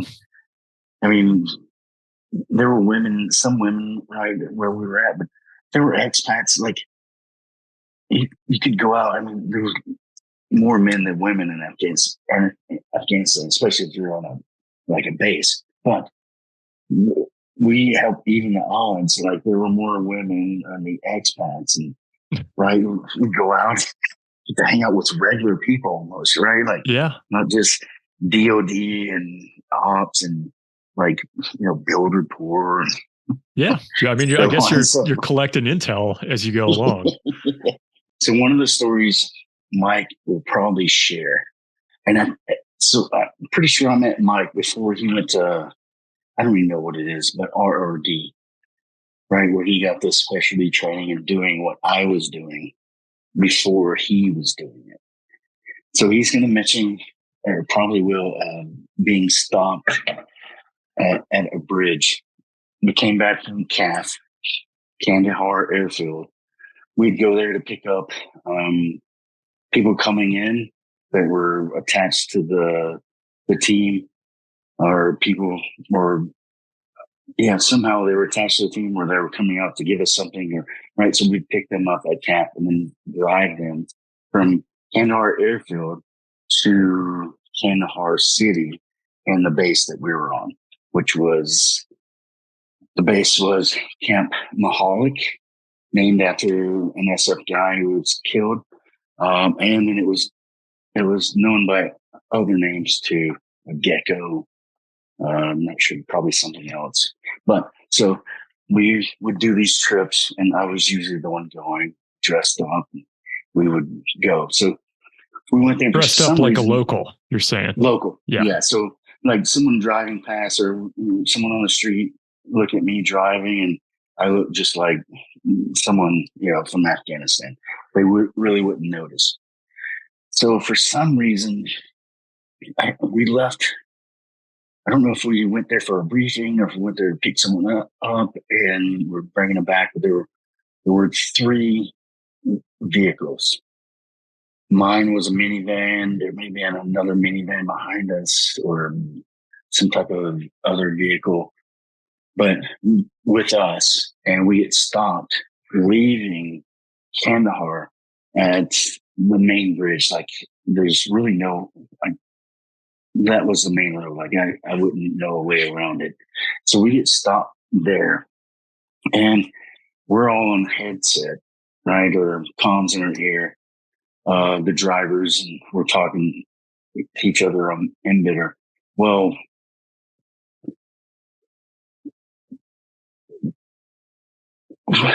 so, and I had to start back and preface this with, so the rule was no one came inside our vehicle. We didn't get out. And if they were like you have to get out, that we were going to shoot, right? No one's coming in and we're not getting out. Number one rule. And if this vehicle fails, we'll find another vehicle. If we can't find a vehicle, then we'll find a building, hard point, and defend ourselves from there. So that was the number one rule. And I, put that out every time we drove after I made the SATCOM call, like we're, at this point going back to where we're going. So we get stopped and they're like, I show the American flag, but they hear someone else talking and they can't tell if it's Russian. I mean, they're Afghan, they can't read. So like, who are these guys? They're dressed up. And we can see there's weapons inside. We probably looked inside. And at first they were like, you all have to get out. We're like, nope, we're not getting out. They're like, well, we have to search your vehicle. Like, you're not searching our vehicle. And Mike, I can hear Mike in one of the vehicles. He's like, listen, there's a disc on the roof. And I think it's going to go sideways.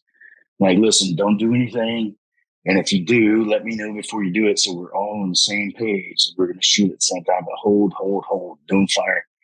And so I don't know if I started counting, I was like, give us 1 minute. If it doesn't look like this is the way it's going to go and we're going to go through here, then we may have to shoot. So it was like counting down, like, my interpreters, they're U.S., but they were from Kandahar.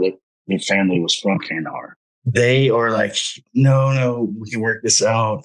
And like, I'm telling the interpreters, don't get out. They're like, we have to get out, talk to them. I'm like, all right, you guys get out. No other U.S. do not get out. They're talking to him. It looks kind of exciting. Like they, maybe a fight. But I'm telling Mike, he's like 30, 29 or something like that. No, do not shoot. We're not going to shoot until it's our last shoot. So my interpreters knew it was like the governor, the mayor. So they called the police chief, and the police chief called to the guys that had stopped us. And they were like, why the fuck are you holding these guys? They're Americans. And they let us go. But it was so close that I don't even think I don't think they had anything locked and loaded. It was up there for show. And they all walk around with an AK, but probably no rounds in it. They don't know how to shoot it, but it was very close where, it was a Mexican standoff. We're going to have a fucking shootout in the OK Corral right there. And it sounds like you kind of kept a lid on it, but Mike was like, hey, let's just open this thing up. Yeah. All right. Awesome. 25, 24. Like, no. Hold fire. Oh man. What made you and Mike close, I guess? Because you've gone on to work together later. Was it like the downtime that you had? Was it him hugging up on you on a flight? Like you mentioned? Well, I think it was just like we recognize each other, like in what we're doing. There was no jealousy. Like sometimes you'll get that where guys won't ask questions or won't ask for help. I'm the opposite. Like if I'm in a situation, I'm a little bit over my head or whatever. I'm like, hey, this is what I got to do. Have you done this before? Or like, give me some pointers. Right. And so I don't have a problem with that. And he was the same way. Right. And go along and ride along. And he's riding with me, dressed up like an Afghan. And then I'm out hunting dudes with him and see how he works and how he, and knows just his experience. knows from start to finish of a mission, this is the way it worked. This is the way to do it. And I had done it so many times. So I just confided in him, and he's genuinely like a good dude, like one of those Yeah. guys. Like, I don't think he has ever means to harm anyone at all. If he does, and he probably didn't think about it. Like, it was just a thing that happened. Like, he wasn't intentional. He's just a good person. What's this is just a question I ask folks, Rodney, but when you look back on your time in combat downrange, what's one of the most courageous things you saw? Could be with Mike, could be separate. But as you reflect back from all these times pulling the trigger. Man, everyone that I was around were all like, it was just fantastic to see when you're in the middle of war and battle is going on, how everyone acts. And everyone's courageous at that point. Like, you're watching in awe of everyone else, and while you're trying to make sure you meet their expectations, or exceed them without any jealousy, right? It's just like, how can I help? How can I make this mission faster? Or how can we get through this? So, yeah. So the most courageous, I can't really. I mean, I've seen a lot. I think just watching Mike when the Canadians were, like stuttering, and the guy was just like, hey, I don't know who you are. I'm about to kill you. Right. He stepped aside and lit the guy up. I think that was courageous to me. And it was needed, and it was right. If that wouldn't have happened, I may not be here, or it would have been a different story, Jeez. I know when you get out, you form 5326 Consultants, right? And you were kind of coaching me along before we started. Talk a little bit about what the company does. It's in a very similar space, I would say, to your ASOT work. But what is the meaning of the name for those who aren't in the SEAL community? So 5326 in the military, there's an MOS, or like your job code for what you do for the Department of Defense, for Army, Marines, Navy, whatever it is. So 5326 is combat swimmer, and everything else was taken: blue, red, trident. Everything else was taken. I was like, fuck, I'll just go with a number, 5326 Consultants. So I did. And at first I did, contracting with, Department of Defense. And then it was during Obama, and things started slowing down, I think, for DOD work, 1099 work. So I got licenses for PI security in Florida, and armed security, armed PI. And then of course training. I still do training. But yeah, it was kind of fill in what I'd done before: PI work, private investigation. I can do background checks, surveillance, and from workplace violence threats to, your divorce case or something like that. Or just clearing someone's name that you're going to hire, and doing, a deep dive on that person, from their social media to their background, their criminal, and everything else. So, yeah, so it really fit in. I'm retired. I like to say I'm retired, but I still do the work.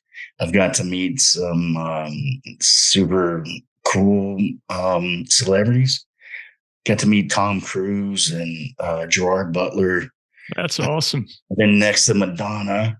We didn't really talk, but close to Madonna, protecting her. And it's fun.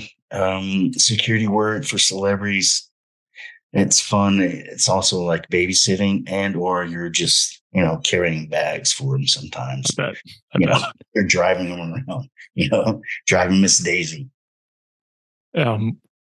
maybe first, before I ask this next question, you mentioned Tom Cruise. Like, what was the context of that? Was he just in town doing something? Like, So he was filming Rock of Ages in Miami. oh yeah. Yeah. So I was 45 days. I think it was like 45 days, picking him up, dropping him off, in with him while he's filming. Everything he did, like voice coach, guitar, like he had so many people helping him out, and he's a good dude. Like there was nothing, or there was not one point or one time I was like, fuck this guy, I don't like him, you know. That's awesome to hear. Really get bullshit with him a lot because he was busy, but I mean, yeah, hung out with him, got to talk to him a couple of times. And one time we were going to Fort Lauderdale to one of the scene, or where he had to do a scene, and we passed by, you know how you pass by sewage waste plants that smell? Well, he was talking on the phone, he stopped talking, and we passed by it, and I was like, Tom, did you do that? And he's like, what? He's like, did you fart? He's looked at me like, he's like, no, we'd been up for days. Like, did you fart, Tom? No. Of all the things you're going to think of, like when you meet Tom Cruise, I feel like that's the last question you're going to ask. Yeah. I pick him up from the airport. He's sitting in the back, and I'm thinking, you know, Top Gun. I'm like, God damn, looking in the rearview mirror, and like, Tom Cruise is in the back. That's crazy. Shit, like he was probably like, holy shit, Rodney Brown's up in the front. Maybe. Yeah, I don't know if he knew who I was or what I did. We did talk about skydiving though. And at combat, and I told him, like, yeah, closest thing to combat is skydiving. And then now he's, you know, the movies he's doing, he's been doing a lot of skydiving. So I don't think it had anything to do with it, but it was just a coincidence that I talked about, you know, free fall and skydiving. And now, you know, with the Mission Impossibles, he's done a lot of skydiving. Yeah, that's cool. I flew in an L-39 with the guys who taught him to fly for Top Gun 2. Oh, yeah. So they took him up and flew him around. And one of them's a former Blue Angel. This guy took me up. I puked. And when we landed, I was like, did Tom Cruise puke? And they were like, nope. They're like, we took him up and did like hours of just spiraling down to the ground, 7 AGs. Yeah. The guy's a specimen. He's a true professional, and he works at it. I mean, just watching him for Rock of Ages, like he had a voice coach, he had a instrument coach, he had a guy that was a physical, you know, physical therapist working out, like a strength coach. Like he was busy all day, every day, from the time he got up until the time he went to bed. Like it just works. That guy works. Yeah, just working, man. And was no time off. Like, and this is when he was married to Katie Holmes, and Surrey was like 5. Oh yeah. Yeah. Yeah. I mean, I got to imagine you'd see people like that in the teams or DEVGRU, like who are just nonstop go. Yeah. I don't know where they get it. I mean, my favorite hobby is sleeping, to be honest. Well, all right. So the other thing that we touched on before we got started, and I'll get you out of here not too much longer, Rodney, but the Kingsman. Can you talk about that? I found this to be so interesting and such an important topic. So the Kingsman, it is a nonprofit started by Mike Evans. And Mike Evans, I think he has his own Wikipedia page. Like the guy is like Mike Edwards. It's just like the most interesting guy in the world. So Mike Evans started it. I don't know where it came from, but it is helping return runaways and human trafficking, helping those people, right? Or trying to recover them. So far, the 2 cases that we've had that I've been on, we've been successful. Hold on. Oh, now I can play it. Hold on. The first case I was on, they just put my name, you know, had me on there. It was Fox 13 somewhere in California. They had me come on. I was like, yeah, Navy SEAL, this is what's going on. This is what the possibilities are. And then the detective called back after the woman was found. Thank you guys for your help. You guys are brilliant. I mean, so amazing. And I guess the guy made error, called her mom minutes after your Navy SEAL went on the air. So whatever was said, it scared him. Nice. And so all I said was, we know who you are. We're coming for you. And then I guess Navy SEAL behind it. They're like, the guy was like, you better call your mama. Jeez. Yeah. And so this was a successful case for you. Yeah. The mother was like, they done with bin Laden. Now they're looking for you. And the way you were describing it, it's kind of bringing people with your background and Edwards and these other folks together. And hey, let's put it onto a new target set and help people. Yeah, we all have a job to do. We're all filling in a gap, and then we just keep running with it, looking for new leads or something else, or talking to family members and getting a little bit more information maybe they didn't share before. Sometimes, runaways, who knows why they run away? Sometimes it's bad, life at home, or they're just fucking teenagers, right? They lose their frontal lobe and they just decide to run away. Well, we've been able to help that and bring kids home. That's cool. Right? Yeah, I like it. I have 5 kids of my own, and I can't imagine if something happened to one of them, and if I needed help, I would look for, to the Kingsman to help them. That's pretty cool. Now, you mentioned something earlier that you're basically retired. So, and this seems like something that's just interesting for people with backgrounds like ours, I guess, like using these powers for good. Right. Yeah. But you're young as far as I'm concerned. You got 5 kids. How was business just good? How are you already retired? Well, I don't live an extravagant life. My house, all my bills are paid for, and I live off retirement from the military. And I mean, it's still possible. And save money. And so I will do jobs, but it's not something I depend on with the company I have. I don't have to work, and I'll pick and choose if I want to do that job or not. Or sometimes, with 1099 work, nothing comes up for months. And then all of a sudden you get all these leads, or something comes up, and all these things come up and that you can do and go on. So I'll do it. But I'm more interested in looking out the window, looking at the canal, looking at the lake that I live on, and just relaxing. Thank God I don't have to work, right? Like, my bills are paid.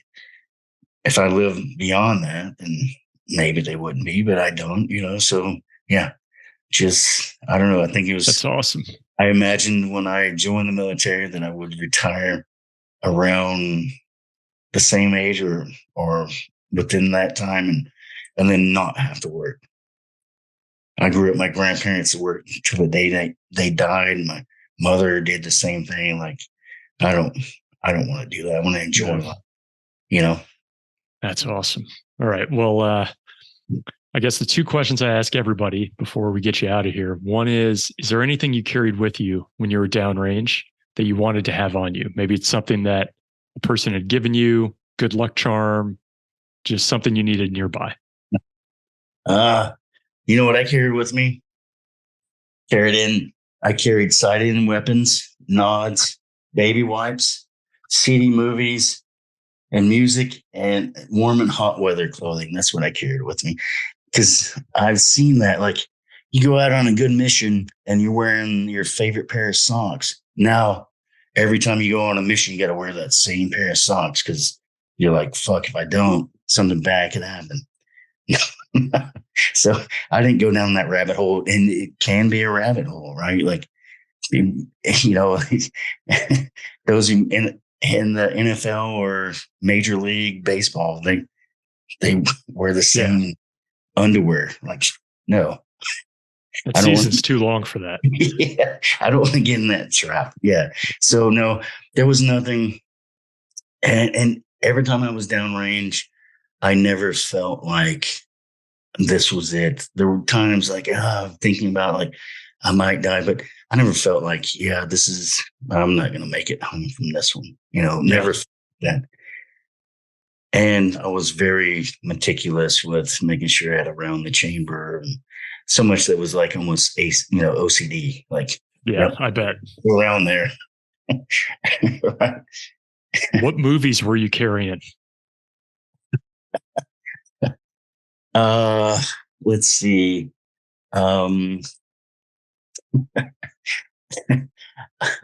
What's that one with Julia Roberts? Pretty Woman? No, I'm just kidding. No, like Navy SEAL or tough guy movies, and I started listening to Tool, and it was like, and then if you're not operating, then you're playing video games. I could play video games forever, but I was like, no, I want to go out and work. I can get off base. And I would listen to music just before going to bed or something like that. But it wasn't like, or when I was writing my reports, like in the job, right? The talk, writing reports, listening to music. But yeah. That's one of those things that they just don't show in the movies, is the guy writing reports after meeting an asset. After spending all that time and everything else, a long day, and and it has to make sense. It can't be just a bunch of words jumbled, No, I know. Something someone can read and make like what happened during that. Especially the intel. It's got to be, bottom line up front. Who's reading it? Last question I ask everybody, Rodney, is just looking back on your time, and obviously loss. You mentioned Red Wings and near misses, and as you think back on those times, would you do it all again? Yeah, every day. I'd do it for free. The way you mentioned talking to the Master Chief about getting into DEVGRU, that's exactly what I said when I was offered the job at the agency. They're like, we're going to pay you this much, which is like peanuts. And I was like, joke's on you, because I'd clean toilets here for less if you just let me in this building. Yeah. So I'm not surprised.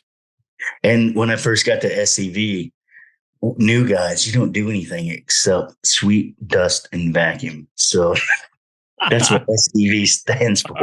Sweep, dust, and vacuum. Nice. Man, Rodney, I'm so glad to have had this time with you. Thank you so much. And if there's anything you think of that I need to ask Mike to put him on the spot, please shoot that to me, man. I really appreciate your time. That's super awesome. Thank you, bro. I appreciate it. Nice meeting you, man. And let's keep in touch, and I appreciate the time. I hope you enjoyed this combat story.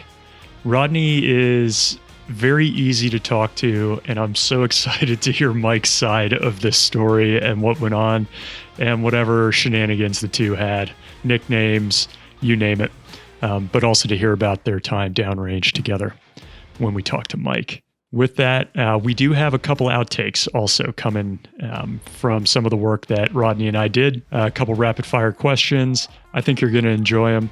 But just before that, we had a few listener comments, and I also just wanted to say thank you so much for those who have left comments, 5-star reviews.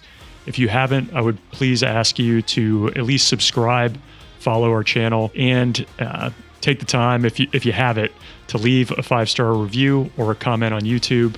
It helps us get this out to more people to hear these amazing stories so they're not lost. With that, I had 2 comments in particular. They're both related to our recent interview with Nilufar Rahmani, who, if you haven't heard, was the first female Afghan aviator, and a really special story. If you ever need your kids to feel like they've got it too easy, or you need a reminder yourself, as I often do, this is a great one to listen to. The first one was Dragon Wings 121, and this is a 5-star review on Apple Podcasts. This is a great story and a must listen. Starts off, Dear Nilufar Rahmani, I recently had the opportunity to listen to a podcast that highlighted your incredible journey as a pilot in the Afghan Air Force. Your story truly inspired me, and I wanted to take a moment to express my gratitude for your service. The United States is fortunate to have you and your family here, and I sincerely hope you receive the recognition and appreciation you deserve for your dedication and sacrifice. Thank you for your courage, and may you continue to inspire others with your remarkable achievements. I'll be buying the book you've written tonight. Wishing you all the best, from a former U.S. Air Force soldier. And then the second one, along very similar lines, from B. Smith, 1954. Excellent podcast. This is a 5-star review on Apple. I retired out of Fort Rucker in 93 as a CW3. I've been listening to the podcast for quite a while, and a recent one was from a female pilot from Afghanistan. And I was so impressed with her courage and story that I want all my children to listen and be inspired by her. Thank you so much for doing this podcast. I got goosebumps just reading these. I had a very similar feeling. Even reading the book, I circled so many passages. I read on my Kindle, so I'll screenshot a page and I'll circle it. And I just had so many, I had to call them down before the interview. But there's just so much to glean from her positive outlook on life and this never quit mentality, and willing her way into situations that many of us, I think, would in all likelihood shirk away from. So if you haven't heard it, it's a great one. And Nilufar, I'm just so grateful that we had time with you. And I don't know what's coming next, but I really do think we're going to see her flying a fast mover one day wearing a U.S. patch on her shoulder.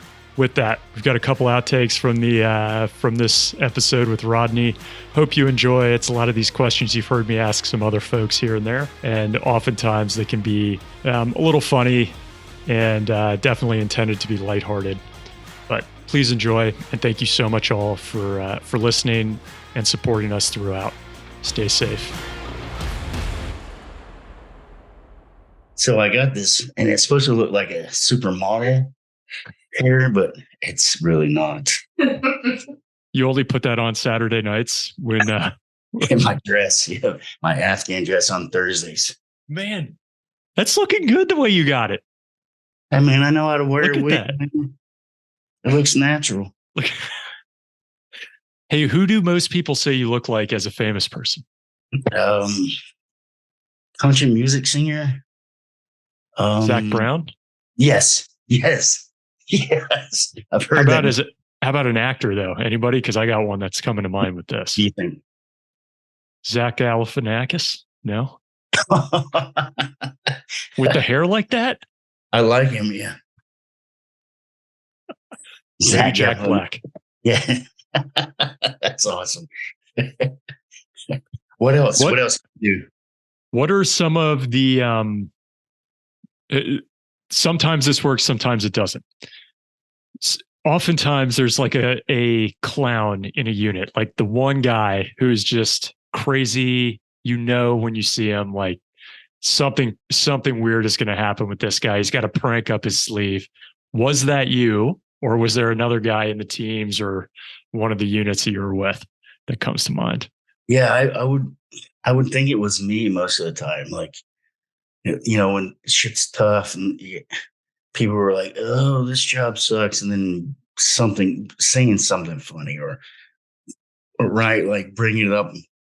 Serious school, and so we're at the air crew, and guys aren't used to going through tough stuff, right? There was a tall guy, and we had to bend over and rake the yard or the field with our hands and make it perfect. It's never going to be perfect. And he's like, "Oh, my back." Oh. I'm like, "Listen, bro, shut the fuck up." All of our backs hurt. Just keep raking, man. Or don't rake at all. It doesn't matter. We're going to have to keep doing this until they're done. Until they're tired of us doing this. Pilot, they don't do this in the Air Force. Not that I could talk. I was a pilot too, so I can't really say much there, man. Oh, man. All right. Couple questions that I've asked people not on the spot, but just as you think back to how many MREs you've eaten over the days. Is there an MRE that you're like, I would go hungry before I eat that thing? Or you would trade up to get this one particular MRE because it's so good? Like people always traded the 5 fingers of death, the hot dogs. They always traded. Nobody wanted those. But if you got a winner, one of the winner MREs with the milkshake in it that had like 3,000 calories for that milkshake, you just add water. I would take that all day over any MRE ad. Like, yeah, trade the whole thing for that Whole thing just for that milkshake that the chocolate mix powder pack or whatever it is. or vanilla. Yeah, man, the winter ones are so awesome. I ate all of them, from the Five Fingers of Death to the taco. There was like chimichanga or something like that. Yeah, I loved them, and they're not cheap. I mean, buying a case is like $45, $50 a case. Yeah, and they're not cheap, man. This mission, and you need to pay for this or this FTX, and you got to buy your MREs that you're going to eat. Like, God, I'm going on for you. Like, you should be paying for this. How about, I got to imagine now, you mentioned like you're with Canadians, the Afghans, you got the Rangers, once you're back home, like after the op, I have to imagine there's some good natured ribbing that goes on. Well, I was always, unless I was at Damnick, but I was always with the partner force. So the SF team, like, they gave me so much shit for being Navy. I'm like, fuck it, whatever. And then I'll get back at them, like, whatever. At least I have a GD or something like that, right? Like, it was always back and forth, but it was good. If people don't make fun of you, that means they don't like you. Yeah, I've heard that a lot. They give you shit. That means they like you. They want to see, what you can give back or nothing at all. And yeah, I've always, luckily, everyone that I've met and worked with, they were good people, and they wanted me there, and I wanted to be there too. Yeah. I wasn't going to give it up. Did you have a nickname or a call sign? I've had several nicknames.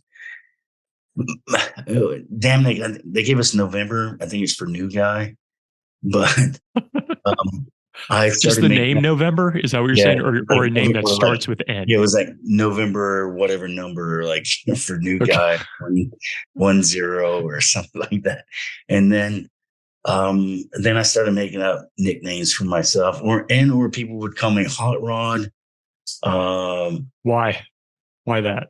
Because it has rod in it, like hot. All right. Yeah. And I was like, well, there's Hot Rod. Then I was like, I'm Rod the Bod. So that I would start taking my shirt off from Rod the Bod, or Big Rod. How are you doing? My name's Big Rod. so I try to keep a straight face. Yeah, BRRB. Yeah. Damn. Did Mike have a nickname? Maybe, I can't remember though. Not when I was there, but everyone has a call sign. It probably was something super cool. Look, the guy's super good looking, right? He looks like, I'm worried he's coming to my house. I'm worried about this. Looks like the guy from Renegade, right? Lorenzo Lamas. Oh, that's awesome. Give him shit about that. Yeah. I will, for sure. Lamas. His wife like washed his hair and brushed it out, and he did this, like, he did this hair shaking thing. It was like a Vidal Sassoon. Hey, who was a better shot between you two? Like, you grew up shooting. You have to have an advantage with that. He's tight. His like shot placement is really close. Like, we both killed dudes around the same time. I don't know. I mean, I would say his is, but I don't know. I'd go shoot with him pistol any day and see who. We did it recently. I can't remember who did best. We really weren't counting it, but every time you go on the range, you're always like, yeah, I'm going to do the best and outshoot everyone else. It's always a competition, even if it's not a competition. Yeah. Couple other things that have elicited some interesting responses. This is the only question I've ever asked that has the exact. I've never had any different answer. So we'll see. Which branch has the best uniform? Best uniform. I would say probably the Marines, right? Like yeah, I think there's a lot of pride that goes in that, and I hate the navies, the blue, yeah, fucking sucks. It's not really, you can't, Navy SEALs can't work in that with a cape. Well, there's a cape on it. Is there really? I don't think I've ever There's a seen cape. that one. There's a cape that goes back. I don't know No. what it's about, but yeah, there's a cape on the whites and the blues dress uniform. Yeah. Oh, that's not just a thing for officers or something. Oh, it's like a cape with stripes and there's a star. Oh my gosh. Corner. Yeah, Okay. but yeah, Marines, I think they probably have the best uniform. And they look good in it too. You know, it's not like you see Navy people, fat people in the Navy. Yeah, you just don't see them in the Marine Corps, or they don't let them out. We you have know, in public. dungarees. We have dungarees in the Navy. Yeah. Ugh. I burnt mine. I got rid of them, threw them all the way once I made it to the team. And then I found out, well, you may have to wear those at certain You had to go points. buy another pair. Yeah, no, I never had to wear it. But like, fuck dungarees, bell bottoms. What about, since you've been around all these different units, who has the best food? Air Force. Even better than partner forces like, I don't know, Canadians, French, if you've worked with any of these folks? Well, yeah, like, so it's like the French, like you get wine, right? It's like, you know, a glass of wine with your meal. That's nothing wrong with that, but only one glass, it's not enough. But Air Force, I would say the best meal is the best, like, you walk into their, you know, chow hall and it's like a cafeteria. It's like a restaurant. It is. Yeah, they'll come up and take your order and clean your plates when you're done. Like, what? Oh, all right. Last one I could think of here is, and maybe, I don't know if it's lighthearted, but what was it like when you got your trident?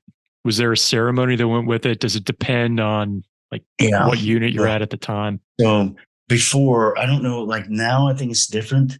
You get your trident in SQT or SEAL qualification training. So BUDS, and then you go to SQT, and then you go from there to your team, and then more advanced training. But when I did it, you don't have your trident until you show up at your team, and then you go to team training selection. So for me, it was a big deal. I still have a picture right here of when I got my trident, and it's ripped in half because my ex-wife, my first wife, she was on the other half of it, so she tore that up. Is there something that you got to do to get it that day, or ceremony that goes with it? Or is it pretty low key? It's a ceremony, like, you know, the whole command comes out and they recognize that you're there. You get wet and sandy. They brought out a water, and we were in Hawaii, but they brought out like a wash tub and with water in it, and then it had sand in it. So, you know, you got to jump in there and we're all wet and sandy. And then, so pinning, and this is controversial, like, you know, guys that get their jump wings, and before people having collapsed lungs and stuff. Well, when I got my pin, like it'd been 7 years. So I was like, I want all of it. Like, I want the pin, like pin it. Pound that thing in. I mean, don't break my lung or try to kill me. But yeah, like, this is it. Like, I finally got this motherfucker. So there is still some pinning, but I mean, every time we turned around, like our chiefs or something that was, you know, in charge, we were like, be careful, guys. Come on. Like, this is serious. Like, people die. Like, shut the fuck up, old man. He was probably 40 or something. Yeah, he's 40, 45. He's like, but he seemed ancient at the time. He's like, I don't want to lose my career because you're getting pinned and you got a collapsed lung. But you like, got to do that? Yeah. So, right, by other senior guys that were there, not just, you know, with the teammates also, but then there were senior guys that, you know, kind of, look, we accept you. You're part of the That's brotherhood. Awesome. Yeah. Damn. That had to have been such a good feeling. I mean, it's an awesome, it just looks cool, but having gone through it for the course 4 times had to have been an amazing feeling getting that. It was, man. It was, you know, and that's the one thing about reaching your goals. Then you have to make new goals, or nor you just end up in wherever, right? But so that had been a goal for the longest time. And then I had to pick new goals. And then it was like, yeah, I want to go to combat and kill people. And then I got that goal. And it was like, what should I do now? Retire. But then retired, you're used to doing something. You can't just jump out of that and not do anything. You'll lose your mind. You got to keep going and look for new things or new something, right? New goals. That's what I've learned and what I feel. That brings, I'm curious because you train so many people in what you do. Like you got to, I'm sure you're still around so many folks in the government and the military, and they must look at you like, look at this guy. I mean, he was in the teams and the elite level. What's typical advice? Like some of the advice you end up giving to people that you find most useful, or the questions you get asked most frequently that could help other people? Yeah, I think just like I said, like you can't rest on your last accomplishment, or you can, but you have to stay busy. You keep your mind busy because we were born and bred for this. This is what we chose as our life, and then once that's over, what do? You have to find an outlet. You have to find something, right, to put that energy in, right? I mean, without being destructive or anything else. It is, yeah, I think in the biggest thing that I learned from going through SEAL training, 7 years and everything that I did or have done, it is the power of the mind, how strong it really is. Like, don't underestimate yourself, and you can reach. Really, there's nothing you cannot do. For people who haven't had the opportunity maybe to go through BUDS and have your mind broken and then, or have to persevere, like how else can you get that without that painful process? I guess, yeah, it's something that most people just want to put themselves through. You got to feel pain to have pleasure. You really don't. If I was smart, it wouldn't have taken me 4 times to make it through the things I've done. It wouldn't have taken me that many times to do it. I would have done it the first time and listened to others, followed advice, right? I mean, you don't have to go through pain to be a warrior, to be anything. I mean, sometimes it takes that to grow as a human, right? It's just part of the learning process. Not everyone is as smart as the next person or a genius. They can pick it up that quick. It takes us, especially me, multiple times to be able to figure it out. Whatever. and then do it, right? And finally make it, Well, man, Rodney, I really appreciate it, man. Thank you so much for letting me take you even longer than I had asked for to begin with, man. This was a blast. Fun. No, this was fun. I appreciate it. It was good. And I can't wait to see Mike on it, and definitely ask about the bridge. He will probably talk about riding around in the minivan, and he will probably talk about the Kandahar, that op. It was, I think it met all of our expectations and more than what we really thought it was going to be. And then it was just like, holy shit, this is like the one time it's like no women and children present. Everything meets at the same time. All the stars align, and you get to kill people, and they're bad and who deserve it. Yeah, you don't have to worry about it. Like, yeah, there's no question, right? It was just like, shoot. Yep. Oh man. Yeah. Thanks so much. No worries, man. Thank you. Talk to you later.